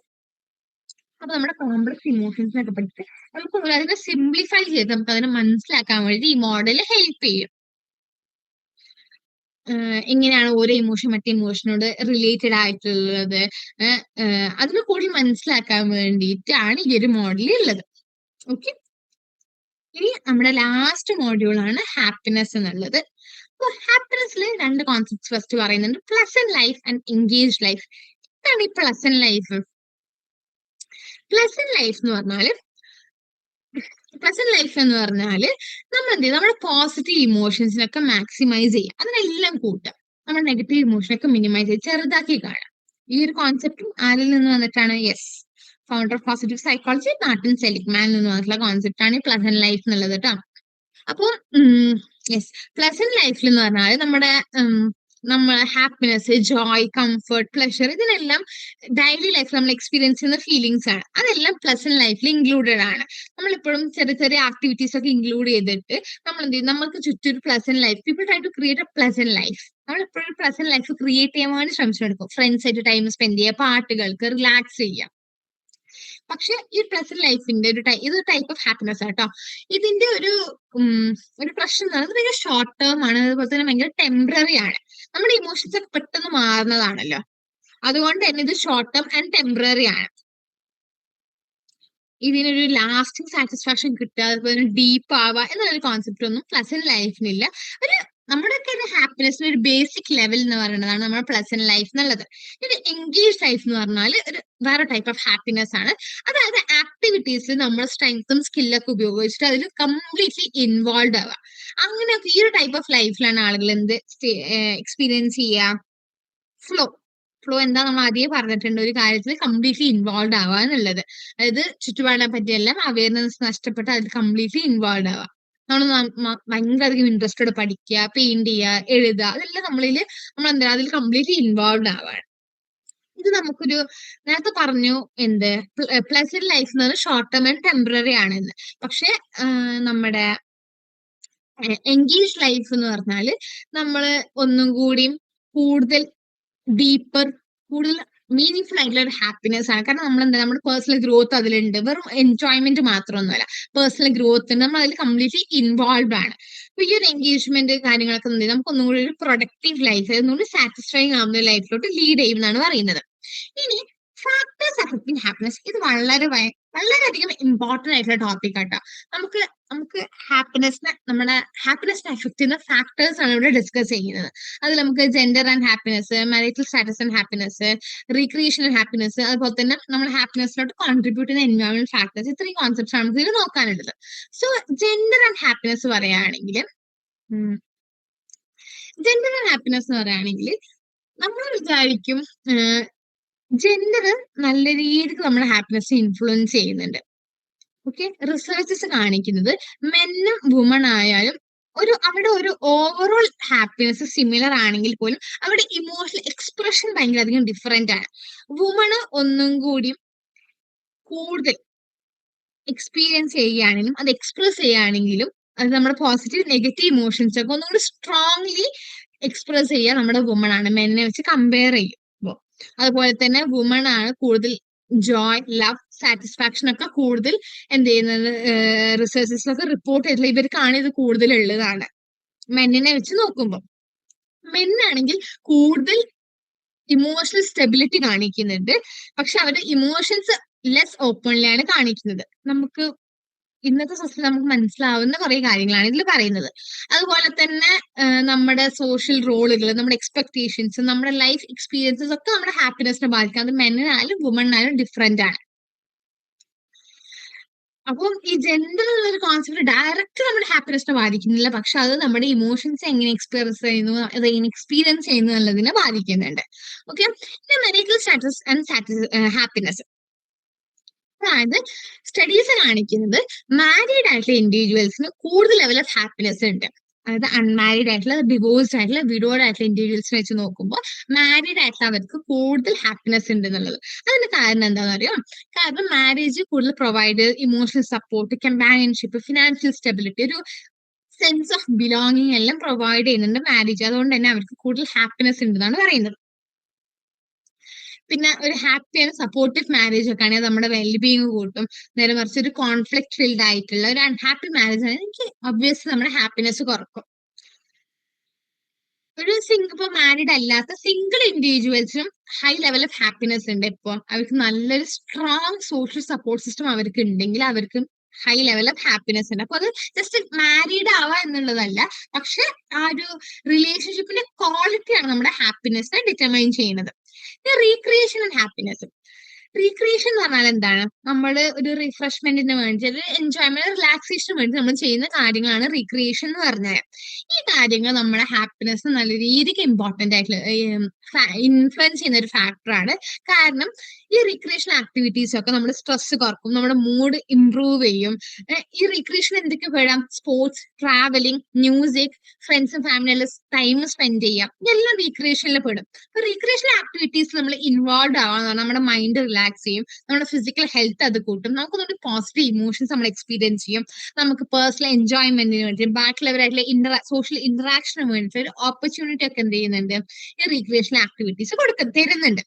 Okay, recreational ആക്ടിവിറ്റീസിൽ regular ആയിട്ട് പാർട്ടിസിപ്പേറ്റ് ചെയ്യുന്ന ഒരാളാണെങ്കിൽ അവർക്ക് ഒന്നും കൂടി ഒരു ബാലൻസ്ഡ് ആയിട്ടുള്ള, അവർക്ക് ലൈഫ് ഒരു സാറ്റിസ്ഫൈങ് ആയിട്ടുള്ള, ഓക്കെ, അവർക്ക് അവരുടെ ലൈഫിനോട് ഭയങ്കര തൃപ്തി ആയിരിക്കും ഉണ്ടാവുക. അതുകൊണ്ട് നമ്മുടെ മെന്റൽ ആൻഡ് ഫിസിക്കൽ വെൽബീങ്ങിന് വേണ്ടിയിട്ട് റീക്രിയേഷൻ ഭയങ്കര ഇമ്പോർട്ടൻറ്റ് ഫാക്ടറാണ്. ഓക്കെ, ഇനി എൻവയോൺമെന്റൽ ഫാക്ടേഴ്സ് നമ്മുടെ ഹാപ്പിനെസ്സിനെ ഇൻഫ്ലുവൻസ് ചെയ്യുന്ന വളരെ വലിയൊരു റോള് പ്ലേ ചെയ്യുന്നതാണ് നമ്മുടെ എൻവയോൺമെന്റൽ ഫാക്ടേഴ്സ്. ഇത് ഭയങ്കര ഇമ്പോർട്ടന്റ് ക്വസ്റ്റ്യൻ ആട്ടോ. ഇത് എസ് ആയിട്ടൊക്കെ ചോദിച്ച് കണ്ടിട്ടുണ്ട്. ഈ എൻവയോൺമെന്റ് ഫാക്ടേഴ്സ് എന്ന് പറഞ്ഞാൽ എന്തൊക്കെയാണ്? നമ്മുടെ ഫിസിക്കൽ സറൗണ്ടിങ്, നമ്മുടെ സോഷ്യൽ എൻവയോൺമെന്റ്, നമ്മൾ ജീവിക്കുന്ന നമ്മുടെ കണ്ടീഷൻ, ഇതെല്ലാം നമ്മുടെ ഹാപ്പിനെസ്സിനെ ബാധിക്കും എന്നാണ് പറയുന്നത്. അതായത് നമ്മുടെ ചുറ്റുപാട്, നമ്മൾ ജീവിക്കുന്ന എൻവയോൺമെന്റ് ഭയങ്കര ക്ലീൻ, സേഫ്, ഭയങ്കര പീസ്ഫുൾ ആണെങ്കിൽ നമ്മളിൽ പോസിറ്റീവ് ഇമോഷൻസ് ഉണ്ടാകും. ഒബ്വിയസ്ലി നമ്മൾ സ്ട്രെസ് കുറക്കും. അതായത് നമ്മളിപ്പോ ഒരു പാർക്കിന്റെ ഒക്കെ ഒരു ഭയങ്കര ഗ്രീനറി ആയിട്ടുള്ള ഏരിയയിലാണ് നമ്മൾ ജീവിക്കുന്നത് വിചാരിക്കും. ഭയങ്കര ഫ്രഷ് എയർ ഒക്കെ, ഭയങ്കര നാച്ചുറൽ സറൗണ്ടിങ് ആണ്. നമ്മുടെ മെന്റൽ ഹെൽത്ത് ഇംപ്രൂവ് ചെയ്യും, നമ്മുടെ മൂഡ് ഇംപ്രൂവ് ചെയ്യും. സോഷ്യൽ എൻവയോൺമെന്റും ആവാം, അതായത് നമുക്ക് നമ്മുടെ ചുറ്റും നല്ല സപ്പോർട്ടീവ് കമ്മ്യൂണിറ്റി ഉണ്ടാവുക, നമുക്ക് നല്ല ഒരുപാട് ഫ്രണ്ട്സ്, നല്ല റിലേഷൻഷിപ്സ് ഉണ്ടാവുക, അങ്ങനെയൊക്കെ നമുക്ക് സെൻസ് ഓഫ് ബിലോങ്ങിങ് വരുന്നത് കൊണ്ട് തന്നെ എന്ത് ചെയ്യും? നമ്മുടെ ഹാപ്പിനെസ് അത് ഇംപ്രൂവ് ചെയ്യും. എക്കണോമിക് കണ്ടീഷൻസ് എൻവയോൺമെന്റ് ഫാക്ടേഴ്സിൽ പെടും. നമുക്ക് നല്ലൊരു സ്റ്റേബിൾ ആയിട്ടൊരു ഇൻകം ഉണ്ടാവുക, നമ്മളെ എംപ്ലോയ്മെന്റ് ഓപ്പർച്യൂണിറ്റി എങ്ങനെയാണ്, നമുക്ക് ബേസിക് നീഡ്സ് ആണ്, നമ്മുടെ food, housing, health care, water, ഇതിലെല്ലാം നമുക്ക് ആക്സസ് ഉണ്ടെങ്കിൽ അത് നമ്മുടെ ഹാപ്പിനെസ്സിനെ ബാധിക്കും. എഡ്യൂക്കേഷൻ, സേഫ്റ്റി, ഗവൺമെന്റ് പോളിസീസ്, ഇതും നമ്മുടെ ഹാപ്പിനെസ്സിനെ ബാധിക്കുന്ന കാര്യങ്ങളാണ്. അപ്പൊ എൻവയോൺമെന്റ് ഫാക്ടേഴ്സ് വെറും നമ്മുടെ ചുറ്റുപാട് മാത്രം കൺസിഡർ ചെയ്ത് നമ്മുടെ എക്കണോമിക് കണ്ടീഷൻസും നമ്മുടെ സോഷ്യൽ എൻവയോൺമെന്റ് എല്ലാം അതിൽ ഇൻക്ലൂഡ് ആയിട്ടുള്ള കാര്യങ്ങളാണ്. ഇപ്പോ നമ്മളൊന്നുകൂടി പറയുകയാണെങ്കിൽ ഒരു പ്ലസന്റ് ഫിസിക്കൽ എൻവയോൺമെന്റ് അപ്പുറം നമ്മുടെ ജിയോഗ്രഫിക്കൽ ലൊക്കേഷൻ, നമ്മുടെ വെതർ, നമ്മുടെ ഹൗസിങ്, ഇതെല്ലാം നമ്മുടെ വെൽബീങ്ങിനെ, നമ്മുടെ ഹാപ്പിനെസ്സിനെ ബാധിക്കുന്ന കാര്യമാണ്. ഇപ്പോൾ വെൽത്തിന്റെ ഒക്കെ ഒരു കാര്യം പറയുകയാണെങ്കിൽ ഒരു സ്റ്റഡിയുടെ ഒരു ഫൈൻഡിങ് എന്ന് പറഞ്ഞാൽ എക്കണോമിക്കലി ഡിസഡ്വാൻറ്റേജ് നേഷൻസിലെ ആളുകൾക്ക് എന്ന് പറഞ്ഞാൽ അവരുടെ സെറ്റ് പോയിന്റ് ഓഫ് ഹാപ്പിനെസ് ആണെങ്കിൽ അത് കുറവാണ്. അതുപോലെ തന്നെ ഈ പുവറർ കൺട്രീസിലൊക്കെ അവർക്ക് ഡിസാറ്റിസ്ഫൈഡ് ആണ്. ബാക്കിയുള്ള അവർ മീഡിയയിലൂടെ കാണുന്ന ബാക്കിയുള്ള കൺട്രീസിലെ ലക്ഷറീസ് വെച്ച് നോക്കുമ്പോൾ അവർ ഭയങ്കര അധികം ഡിസാറ്റിസ്ഫൈഡ് ആണ്. ഇപ്പൊ ഡെവലപ്ഡ് കൺട്രീസിനെ പറ്റി പറയുകയാണെങ്കിൽ ഭയങ്കര റിച്ച് ആയിട്ടുള്ള ആളുകള് കൺസിസ്റ്റന്റ്ലി അവര് slightly happier than people and average wage. അവർക്ക് ഭയങ്കര റിച്ച് ആണെങ്കിൽ പോലും മറ്റ് ആവറേജ് വേജിൽ വെച്ച് നോക്കുമ്പോൾ അവർ കുറച്ച് മാത്രമേ ഹാപ്പിയർ ആയി കണ്ടിട്ടുള്ളൂ. ഇനിയിപ്പോ ജോഗ്രഫിക് ലൊക്കേഷൻ പറയുകയാണെങ്കിൽ ഞാൻ നേരത്തെ പറഞ്ഞു, നമ്മൾ നേച്ചറിലാണ് നമ്മൾ ജീവിക്കുന്നുണ്ടെങ്കിൽ ഫ്രഷ് എയറും ഒരു ഗ്രീനറി ഒക്കെ ആവണമെങ്കിൽ അതെന്താണ്, ഒരു സ്ട്രോങ് പോസിറ്റീവ് ഫീലിങ്സ് ആണ് നമുക്ക് തരും ഒരു ആർട്ടിഫിഷ്യൽ എൻവയോൺമെന്റ് വെച്ച് നോക്കുമ്പോൾ. അതുപോലെ തന്നെ നല്ല വെതർ നമ്മളിൽ പോസിറ്റീവ് മൂഡ് ഉണ്ടാക്കും. അതായത് അധികം ഭയങ്കര ചൂടോ അല്ലെങ്കിൽ ഭയങ്കര മഴയോ, ഒരു കൂൾ വാം ടെമ്പറേച്ചർ ഒക്കെ ആണെങ്കിൽ നമുക്ക് ഒരു പോസിറ്റീവ് മൂഡാണ് നമ്മളിൽ ഉണ്ടാക്കുക. പിന്നെ മ്യൂസിക് നമ്മുടെ ഒരു നമ്മളിൽ ഒരു positive emotions, positive mood states ഉണ്ടാക്കുന്നതായിട്ട് കണ്ടിട്ടുണ്ട്. ഓക്കെ, ഈ ഹെൽത്തിന്റെ കാര്യം പറയുകയാണെങ്കിൽ ഹെൽത്തും ഇതിൽ വരുന്ന ഒരു കോൺസെപ്റ്റ് ആണ്. അതായത് നല്ല ഒരു നമ്മളെ ഫിസിക്കൽ ഹെൽത്ത് ഭയങ്കര അധികം അടിപൊളിയാണെങ്കിൽ ഒബ്വിയസ്ലി അത് നമ്മുടെ മെന്റൽ ഹെൽത്തിനെ ബാധിക്കും, നമ്മുടെ മൂഡ് ഇമ്പ്രൂവ് ചെയ്യും. ഇനി യാ ഇത്രയാണ് എൻവയോൺമെന്റ് ഫാക്ടേഴ്സ് ഹാപ്പിനെസ് കോൺട്രിബ്യൂട്ട് ചെയ്യാനായിട്ട് നമുക്ക് പറയാനുള്ളത്. ഇനി നെഗറ്റീവ് സോഷ്യൽ കമ്പാരിസൺ, അതായത് നമ്മൾ മനുഷ്യന്മാർക്കൊക്കെ ഒരു ടെൻഡൻസി ഉണ്ട് എന്തിന്, അവരെ ബാക്കിയുള്ളവരായിട്ട് കമ്പയർ ചെയ്യാം. അതായത് നമ്മളെ സ്വന്തം ഒരു ഡിസാറ്റിസ്ഫൈഡ് ആക്കുന്ന രീതിക്ക്, അല്ലെങ്കിൽ നമ്മളൊരു ഇൻഫീരിയർ ആക്കുന്ന രീതിക്ക് നമ്മൾ ബാക്കിയുള്ളവരായിട്ട് കമ്പയർ ചെയ്യാൻ ഒരു ടെൻഡൻസി ഉണ്ടാവും. Negative social comparison refers the tendency of the individuals to compare themselves with others in a way that makes them feel inferior or dissatisfied. അതാണ് നെഗറ്റീവ് സോഷ്യൽ കമ്പാരിസൺ എന്ന് പറഞ്ഞാൽ. അതായത് നമ്മുടെ അപ്പിയറൻസ്, നമ്മുടെ അച്ചീവ്മെന്റ്, നമ്മുടെ ലൈഫ് സ്റ്റൈൽ എല്ലാം നമ്മൾ ബാക്കിയുള്ളവരായിട്ട് compare ചെയ്യും. അതായത് നമ്മളെക്കാൾ ഒന്നുകൂടി സക്സസ്ഫുൾ ആയിട്ടുള്ള ആളുകളെ നമ്മൾ കമ്പയർ ചെയ്തിട്ട് നമുക്ക് ഭയങ്കര ഇൻഫീരിയർ ആയിട്ട് ഫീൽ ചെയ്യാം. ഇത് ഇതിലോട്ട് ലീഡ് ചെയ്യാം, നമ്മൾ ജലസി ഉണ്ടാവും, നമ്മുടെ സെൽഫ് എസ്റ്റീം കുറയും, എന്നാൽ നമ്മളെ അൺഹാപ്പി ആക്കും ഇങ്ങനെ നമ്മളൊരു കമ്പാരിസൺ നടത്തുമ്പോൾ. ഇപ്പൊ നമ്മളൊക്കെ നമ്മൾ ഭയങ്കര ഇപ്പം നമുക്ക് ഒരുപാട് പേർക്ക് ഇപ്പൊ ഈ ഒരു പ്രശ്നം ഉണ്ടാവും, ചിലപ്പോൾ ചാൻസ് ഉണ്ടാവും. കാരണം നമുക്ക് വല്ലാണ്ട് സോഷ്യൽ മീഡിയ യൂസ് ചെയ്യുന്നവരാണ്. സോഷ്യൽ മീഡിയയിലൊക്കെ നമ്മൾ ഒരുപാട് പെർഫെക്റ്റ് ലൈഫ്സ് കാണുന്നുണ്ട്. നമ്മൾ അറിയാണ്ട് കമ്പയർ ചെയ്തു പോകും. ഓക്കെ, എനിക്ക് ഇത്രത്തോളം ഇല്ലല്ലോ എന്നുള്ള കമ്പാരിസൺ നമുക്കിവിടെ വന്നു പോകുന്നുണ്ട്. അതാണ് നെഗറ്റീവ് സോഷ്യൽ കമ്പാരിസൺ എന്ന് പറഞ്ഞാൽ. അപ്പോൾ നമ്മൾ വിചാരിക്കുന്നത് ഓക്കെ ഇങ്ങനെയൊക്കെ കാണുമ്പോൾ ഇന്നെ മോട്ടിവേറ്റ് ചെയ്യുമല്ലോ എന്നുള്ളത്. പക്ഷെ മോട്ടിവേറ്റിംഗ് എന്നതിനപ്പുറം അത് നമ്മുടെ കോൺഫിഡൻസ് കുറയ്ക്കുകയും നമ്മൾ സ്ട്രെസ് കൂട്ടുകയാണ് ചെയ്യുന്നത്. Okay, focusing illusion. എന്താണ് ഫോക്കസിങ് ഇല്യൂഷൻ? അത് എക്സ്പ്ലെയിൻ ചെയ്യുന്നത് ഡാനിയൽ കാൻമാൻ ആണ്. ഈ ഒരു ഫോക്കസിങ് ഇല്യൂഷൻ എന്ന സൈക്കോളജിക്കൽ കോൺസെപ്റ്റ് എക്സ്പ്ലെയിൻ ചെയ്തിട്ടുള്ളത്. അതായത് നമ്മൾ മനുഷ്യന്മാർക്ക് ഒരു ടെൻഡൻസി ഉണ്ട്, അതായത് ഒറ്റ ഫാക്ടറിലോട്ട് കൂടുതൽ ഇമ്പോർട്ടൻസ് കൊടുക്കാം. അതായത് നമ്മുടെ ഹാപ്പിനെസ്സിനൊക്കെ ജഡ്ജ് ചെയ്യുമ്പോൾ ഒരൊറ്റ ഫാക്ടറിന് മാത്രം കൂടുതൽ ഫോക്കസ് കൊടുത്തിട്ട് ബാക്കിയുള്ള ഒരുപാട് ഇമ്പോർട്ടന്റ് ആസ്പെക്ട്സ് ഓഫ് ലൈഫിനൊക്കെ ഇഗ്നോർ ചെയ്യുന്ന ഒരു ടെൻഡൻസി നമുക്കുണ്ട്. അതാണ് ഫോക്കസിങ്. ഒരൊറ്റ ഫാക്ടറിൽ മാത്രം ഫോക്കസ് ചെയ്യുക, അതാണ് ഫോക്കസിങ് ഇല്യൂഷൻ എന്ന് പറഞ്ഞാൽ. അതായത് നമ്മൾ വിചാരിക്കണത് ഈ ഒരു കാര്യമാണ് ഇന്നെ ഹാപ്പി ആക്കണം, ഇല്ല ഈ ഒരു കാര്യമാണ് ഇന്നെ അൺഹാപ്പി ആക്കണതെന്ന്. പക്ഷെ റിയാലിറ്റിയിൽ അതിന്റെ എഫക്ട് എന്ന് പറഞ്ഞാൽ നമ്മൾ എക്സ്പെക്ട് ചെയ്തതിനേക്കാൾ വളരെ കുറവായിരിക്കും. നമ്മൾ വിചാരിക്കണം ഓക്കെ എനിക്ക് ഒരു 1 lakh സാലറി കിട്ടുന്ന ഒരു ജോബ് കിട്ടിയാൽ ഞാൻ ഹാപ്പി ആവും, അല്ലെങ്കിൽ ഞാൻ ഒരു പുതിയ സിറ്റിയിലോട്ട് മാറിയാൽ ഞാൻ ഹാപ്പി ആവും എന്നുള്ളത്. പക്ഷെ നമുക്കിപ്പോ ഒരു 1 lakh സാലറി നമുക്ക് കിട്ടുന്ന ഒരു ജോബിൽ നമ്മൾ എൻറോൾ ചെയ്ത് വിചാരിക്കും. പക്ഷെ കുറച്ച് കഴിയുമ്പോ നമ്മൾ അവിടെ നോർമൽ ലെവൽ ഓഫ് ഹാപ്പിനെസ്സിലോട്ട് തന്നെ വരും. നമ്മൾ വിചാരിച്ച ആ ഒരു ഫാക്ടർ എന്തായിരുന്നു, ഹൈ പേയിങ് ജോബ് ആയിരുന്നു. അത് കിട്ടിയിട്ടും നോർമൽ ലെവൽ ഓഫ് ഹാപ്പിനെസ്സിലോട്ട് എത്തും. അതായത് 1 lakh കിട്ടുന്ന ജോലി കിട്ടിയാൽ ഞാൻ ഹാപ്പി ആവും, ഒരു പുതിയ വീട് വെച്ചാൽ ഞാൻ ഹാപ്പി ആവും. നമ്മൾ ഈ ഒറ്റ ഫാക്ടറിൽ മാത്രം ഫോക്കസ് ചെയ്യാണ്. ഓക്കെ, നമുക്ക് അതല്ലാണ്ട് വേറെ എത്രയോ ഫാക്ടേഴ്സ് ഉണ്ട്, റിലേഷൻഷിപ്പ്, ഹെൽത്ത്, നമ്മുടെ ഡെയിലി എക്സ്പീരിയൻസസ് ഒക്കെ ഉണ്ട്. അതൊന്നും നോക്കാതെ നമ്മൾ ഒറ്റ ഫാക്ടറിൽ മാത്രം ഫോക്കസ് ചെയ്യുന്നതാണ് എന്ത്, ഫോക്കസിങ് ഇല്യൂഷൻ. ഇനി ട്രസ്റ്റ്. ട്രസ്റ്റ് എന്ന് പറഞ്ഞാൽ എന്താണ്, നമുക്കറിയുന്ന കാര്യങ്ങളല്ലേ. അതായത് എന്താണ്, എല്ലാം നമ്മളെ ബാക്കിയുള്ള ആളുകൾ നമ്മളെ അടുത്ത് റിലയബിൾ ആയിട്ട് ഓണസ്റ്റ് ആയിട്ട് ഒരു പോസിറ്റീവ് വേയിൽ ആക്ട് ചെയ്യും എന്നുള്ള ഒരു ബിലീഫ് ആണ് ട്രസ്റ്റ് എന്ന് പറഞ്ഞാല്. ഒരു ഹെൽത്തി റിലേഷൻഷിപ്പിനൊക്കെ വളരെയധികം ഇമ്പോർട്ടന്റ് ആയിട്ട് ഒരു എലമെന്റ് തന്നെയാണ് എന്ത്, ഈ ട്രസ്റ്റ് എന്ന് പറയുന്നത്. അതുവഴി എന്ത് ചെയ്യും, നമ്മുടെ ഹാപ്പിനെസ്സിനെ അത് ഇൻക്രീസ് ചെയ്യും. അങ്ങോട്ടും ഇങ്ങോട്ടും ആളുകൾ ട്രസ്റ്റ് ചെയ്യുമ്പോൾ നമുക്ക് എന്തെങ്കിലും സേഫ്റ്റി ഫീൽ ചെയ്യും, സെക്യൂരിറ്റി ഫീൽ ചെയ്യും, ഇമോഷണലി സപ്പോർട്ടഡ് ആയിട്ട് ഫീൽ ചെയ്യും. ട്രസ്റ്റ് നമ്മുടെ ഫിയർ, സ്ട്രെസ്, റിലേഷൻഷിപ്പിൽ ഉണ്ടാകുന്ന അൺസർട്ടനിറ്റി എല്ലാം കുറയ്ക്കുകയും ചെയ്യും.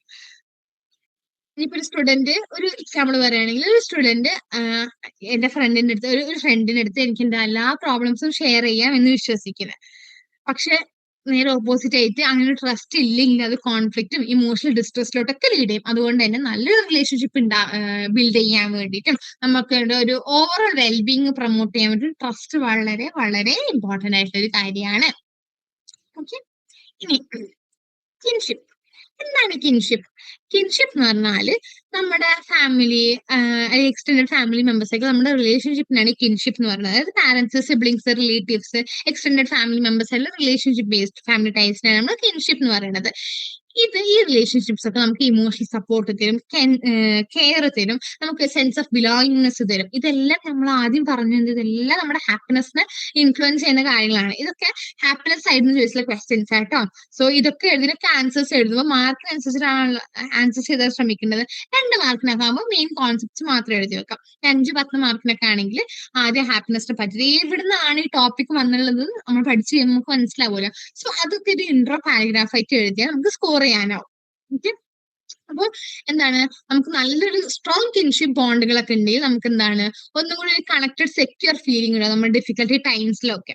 ഓക്കെ, നല്ലൊരു സ്ട്രോങ് ഫാമിലി റിലേഷൻഷിപ്പിൽ ഒരാൾക്ക് എന്തായാലും ലൈഫിൽ കൂടുതൽ സാറ്റിസ്ഫാക്ഷൻ, ഒരു ഇമോഷണൽ സ്റ്റെബിലിറ്റി ഒക്കെ ഉണ്ടാവും. അതുകൊണ്ട് തന്നെ നമ്മുടെ ഹാപ്പിനെസ്സിലോട്ട് കോൺട്രിബ്യൂട്ട് ചെയ്യുന്ന ഒരു ഇമ്പോർട്ടൻറ്റ് സോഷ്യൽ ഫാക്ടറാണ് കിൻഷിപ്പ് എന്ന് പറഞ്ഞാൽ. Close relationship and happiness.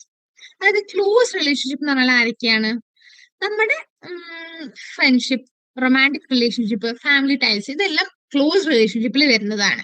ഇതൊക്കെ നമ്മുടെ ഒരു ഹാപ്പിനെസ്സിനെ പ്രെഡിക്റ്റ് ചെയ്യുന്ന ഭയങ്കര സ്ട്രോങ് ആയിട്ടുള്ള എലമെന്റ്സ് ആണ് ഈ ക്ലോസ് റിലേഷൻഷിപ്പ് എന്ന് പറഞ്ഞാൽ. കാരണം നമ്മളെല്ലാവരും എന്താണ്, നമ്മളെല്ലാവരും സോഷ്യൽ ബീങ്സ് ആണ്. അതുകൊണ്ട് തന്നെ നമ്മൾ അത്ര അങ്ങ് ഇൻഡിപെൻഡന്റ് ആയിട്ട് ജീവിക്കാനാവില്ല. നമുക്ക് എവിടേക്കും നമ്മള് മറ്റൊരു മനുഷ്യനെ നമ്മൾ ഡിപ്പെൻഡ് ചെയ്യും. ഓക്കെ, അതുകൊണ്ട് നമുക്ക് ഇമോഷണൽ കണക്ഷൻ വേണം, സപ്പോർട്ട് വേണം, കമ്മ്യൂണിക്കേറ്റ് ചെയ്യാൻ ആളുകൾ വേണം, അണ്ടർസ്റ്റാൻഡിങ് വേണം. ഇതെല്ലാം നമുക്ക് വേണം. ഇപ്പൊ ഒരു പോസിറ്റീവ് റിലേഷൻഷിപ്പിലാവണം അവിടെ നല്ല രീതിയിലുള്ള ട്രസ്റ്റും സെൻസ് ഓഫ് ബിലോങ്ങിങ് ഒക്കെ ഉണ്ടാവുക. ഇങ്ങനെയൊക്കെ ഉണ്ടാകുമ്പോൾ മാത്രം ഇവിടെ ഹാപ്പിനെസ് ഉണ്ടാവുക. കാരണം എന്താണ്, നമുക്ക് സംസാരിക്കുന്ന ഒരാളുണ്ടാവുക, നമ്മൾ കേൾക്കാൻ ഒരാളുണ്ടാവുക എന്നൊക്കെ പറയുമ്പോൾ നമ്മളെ സ്ട്രെസ് കുറക്കും, നമുക്ക് പോസിറ്റീവ് ഇമോഷൻസ് കൂട്ടും. ഒബ്വിയസ്ലി നമ്മുടെ മെന്റൽ ഹെൽത്ത് കംപ്ലീറ്റ്ലി ഇംപ്രൂവ് ചെയ്യും. ഒരു അൺഹെൽത്തി ആയിട്ടുള്ള ഒരു കോൺഫ്ലിക്ട് ഫീൽഡ് ആയിട്ടുള്ള റിലേഷൻഷിപ്പ് ആണ് എന്തായാലും അവിടെ ഹാപ്പിനെസ് കുറക്കാണ് ചെയ്യുന്നത്. ഓക്കെ, അതാണ് ക്ലോസ് റിലേഷൻഷിപ്പ് ആൻഡ് ഹാപ്പിനെസ് നമുക്ക് പറയാനുള്ളത്. ഇനി ഇനി പറയാനുള്ളതാണ് എന്ത്, ലോങ്ജിവിറ്റി എന്നുള്ളത്. ലോങ്ജിവിറ്റി എന്ന് പറഞ്ഞാൽ എന്താണ്? അതായത് ഒരു ലോങ് ലൈഫ് ലീവ് ചെയ്യുക. അത് എന്തായിട്ട് റിലേറ്റഡ് ആണ്? ഹാപ്പിനെസ് ആൻഡ് വെൽബീങ് ആയിട്ട് റിലേറ്റഡ് ആയ കോൺസെപ്റ്റ് ആട്ടോ. അതായത് റിസർച്ചസ് കാണിക്കുന്നത് ഹാപ്പി പീപ്പിൾ എന്ത് ചെയ്യും, അവർ കൂടുതൽ കാലം ജീവിക്കുന്നു എന്നാണ്. കാരണം എന്താണ്? യെസ്, അവർക്ക് സ്ട്രെസ് കുറവാണ്, നല്ല മെന്റൽ ഹെൽത്ത് ഉണ്ട്, നല്ല ഹെൽത്തി ലൈഫ് സ്റ്റൈൽ ഉണ്ട്. ഇതുകൊണ്ട് തന്നെ അവർ കൂടുതൽ കാലം ജീവിക്കുന്നു. അപ്പൊ നമ്മൾ ഹാപ്പി ആയി, സാറ്റിസ്ഫൈഡ് അല്ല, ഹാപ്പി ആയി, നല്ലൊരു വെൽബീങ് നമുക്ക് ഉണ്ടെങ്കിൽ നമ്മൾ ഒന്നുകൂടി കൂടുതൽ കാലം ജീവിക്കും എന്നാണ് പറയുന്നത്. പോസിറ്റീവ് ഇമോഷൻസ് നമ്മുടെ ഫംഗ്ഷനിങ് കൂട്ടും. നമ്മുടെ ഇമ്മ്യൂൺ സിസ്റ്റത്തിന്റെ ഫംഗ്ഷനിങ് കൂട്ടും. അപ്പൊ എന്ത് ചെയ്യും, നമുക്ക് ഡിസീസസ് ഉണ്ടാവുന്നതിന്റെ റിസ്ക് കുറഞ്ഞു. ഇപ്പൊ ലൈഫിനോട് സാറ്റിസ്ഫൈ ആയിട്ടുള്ള ആളുകളാണെങ്കിൽ, അതുപോലെ തന്നെ നല്ല റിലേഷൻഷിപ്പ് മെയിൻറ്റെയിൻ ചെയ്യുന്ന ആളുകള്, നേരത്തെ പറഞ്ഞ സെയിം കാര്യം തന്നെയാണ്. അതായത് സ്ട്രെസ് മാനേജ് ചെയ്യുക, നല്ല രീതിക്ക് സ്ട്രെസ് മാനേജ് ചെയ്യുക, അങ്ങനെയുള്ള ആളുകളാണെങ്കിൽ അവരുടെ ലൈഫ് സ്പാൻ വളരെയധികം കൂടുതലായിരിക്കും. ഓക്കെ, അതാണ് ലോങ്ജിവിറ്റി എന്നുള്ള കോൺസെപ്റ്റ്. Next, signature strength. എന്താണ് സിഗ്നേച്ചർ സ്ട്രെങ്ത്? സിഗ്നേച്ചർ എന്നൊക്കെ നമ്മുടെ യുണീക് പ്രോപ്പർട്ടി അല്ലേ. ഓക്കെ, നമ്മുടെ യുണീക്ക് ആയിട്ടുള്ള ഒരു കാര്യമാണ് നമ്മുടെ സിഗ്നേച്ചർ എന്ന് പറഞ്ഞാൽ. അപ്പൊ സിഗ്നേച്ചർ സ്ട്രെങ്ത് എന്ന് പറഞ്ഞാൽ നമ്മളെ ഡിഫൈൻ ചെയ്യുന്ന നമ്മുടെ കോർ ആയിട്ടുള്ള പോസിറ്റീവ് ക്വാളിറ്റി അല്ലെങ്കിൽ എബിലിറ്റി, അതായത് നമ്മുടെ ബെസ്റ്റ് എന്നുള്ള രീതിക്ക് നമുക്ക് ഫങ്ഷൻ ചെയ്യാൻ നമ്മളെ ഹെൽപ്പ് ചെയ്ത് നമ്മുടെ പോസിറ്റീവ് ക്വാളിറ്റീസ് ഓഫ് എബിലിറ്റീസിനാണ് നമ്മൾ സിഗ്നേച്ചർ സ്ട്രെങ്ത്സ് എന്ന് പറയുന്നത്. ഇത് പോസിറ്റീവ് സൈക്കോളജി ഇൻട്രൊഡ്യൂസ് ചെയ്തിട്ട് നാട്ടിൽ ശരിക്കും തന്നെയാണ്. അപ്പം ഇതിൽ എന്തൊക്കെ പെടാം? നമ്മുടെ കൈൻഡ്നെസ്, നമ്മുടെയൊക്കെ സിഗ്നേച്ചർ സ്ട്രെങ്ത് ആയി മാറാൻ ചാൻസ് ഉള്ളതാണ് നമ്മുടെ കൈൻഡ്നെസ്, നമ്മുടെ ക്രിയേറ്റിവിറ്റി, നമ്മുടെ ഓണസ്റ്റി, നമ്മുടെ ലീഡർഷിപ്പ്. നമ്മുടെ ഈ സിഗ്നേച്ചർ സ്ട്രെങ്ത് എന്താണെന്ന് മനസ്സിലാക്കി നമ്മുടെ ഡെയിലി ലൈഫിൽ നമ്മളത് എന്ത് ചെയ്യുക, അത് യൂസ് ചെയ്യുമ്പോൾ നമുക്ക് കൂടുതൽ ഹാപ്പിനെസ് ഉണ്ടാവുന്നതാണ് സ്റ്റഡീസ് കാണിക്കുന്നത്.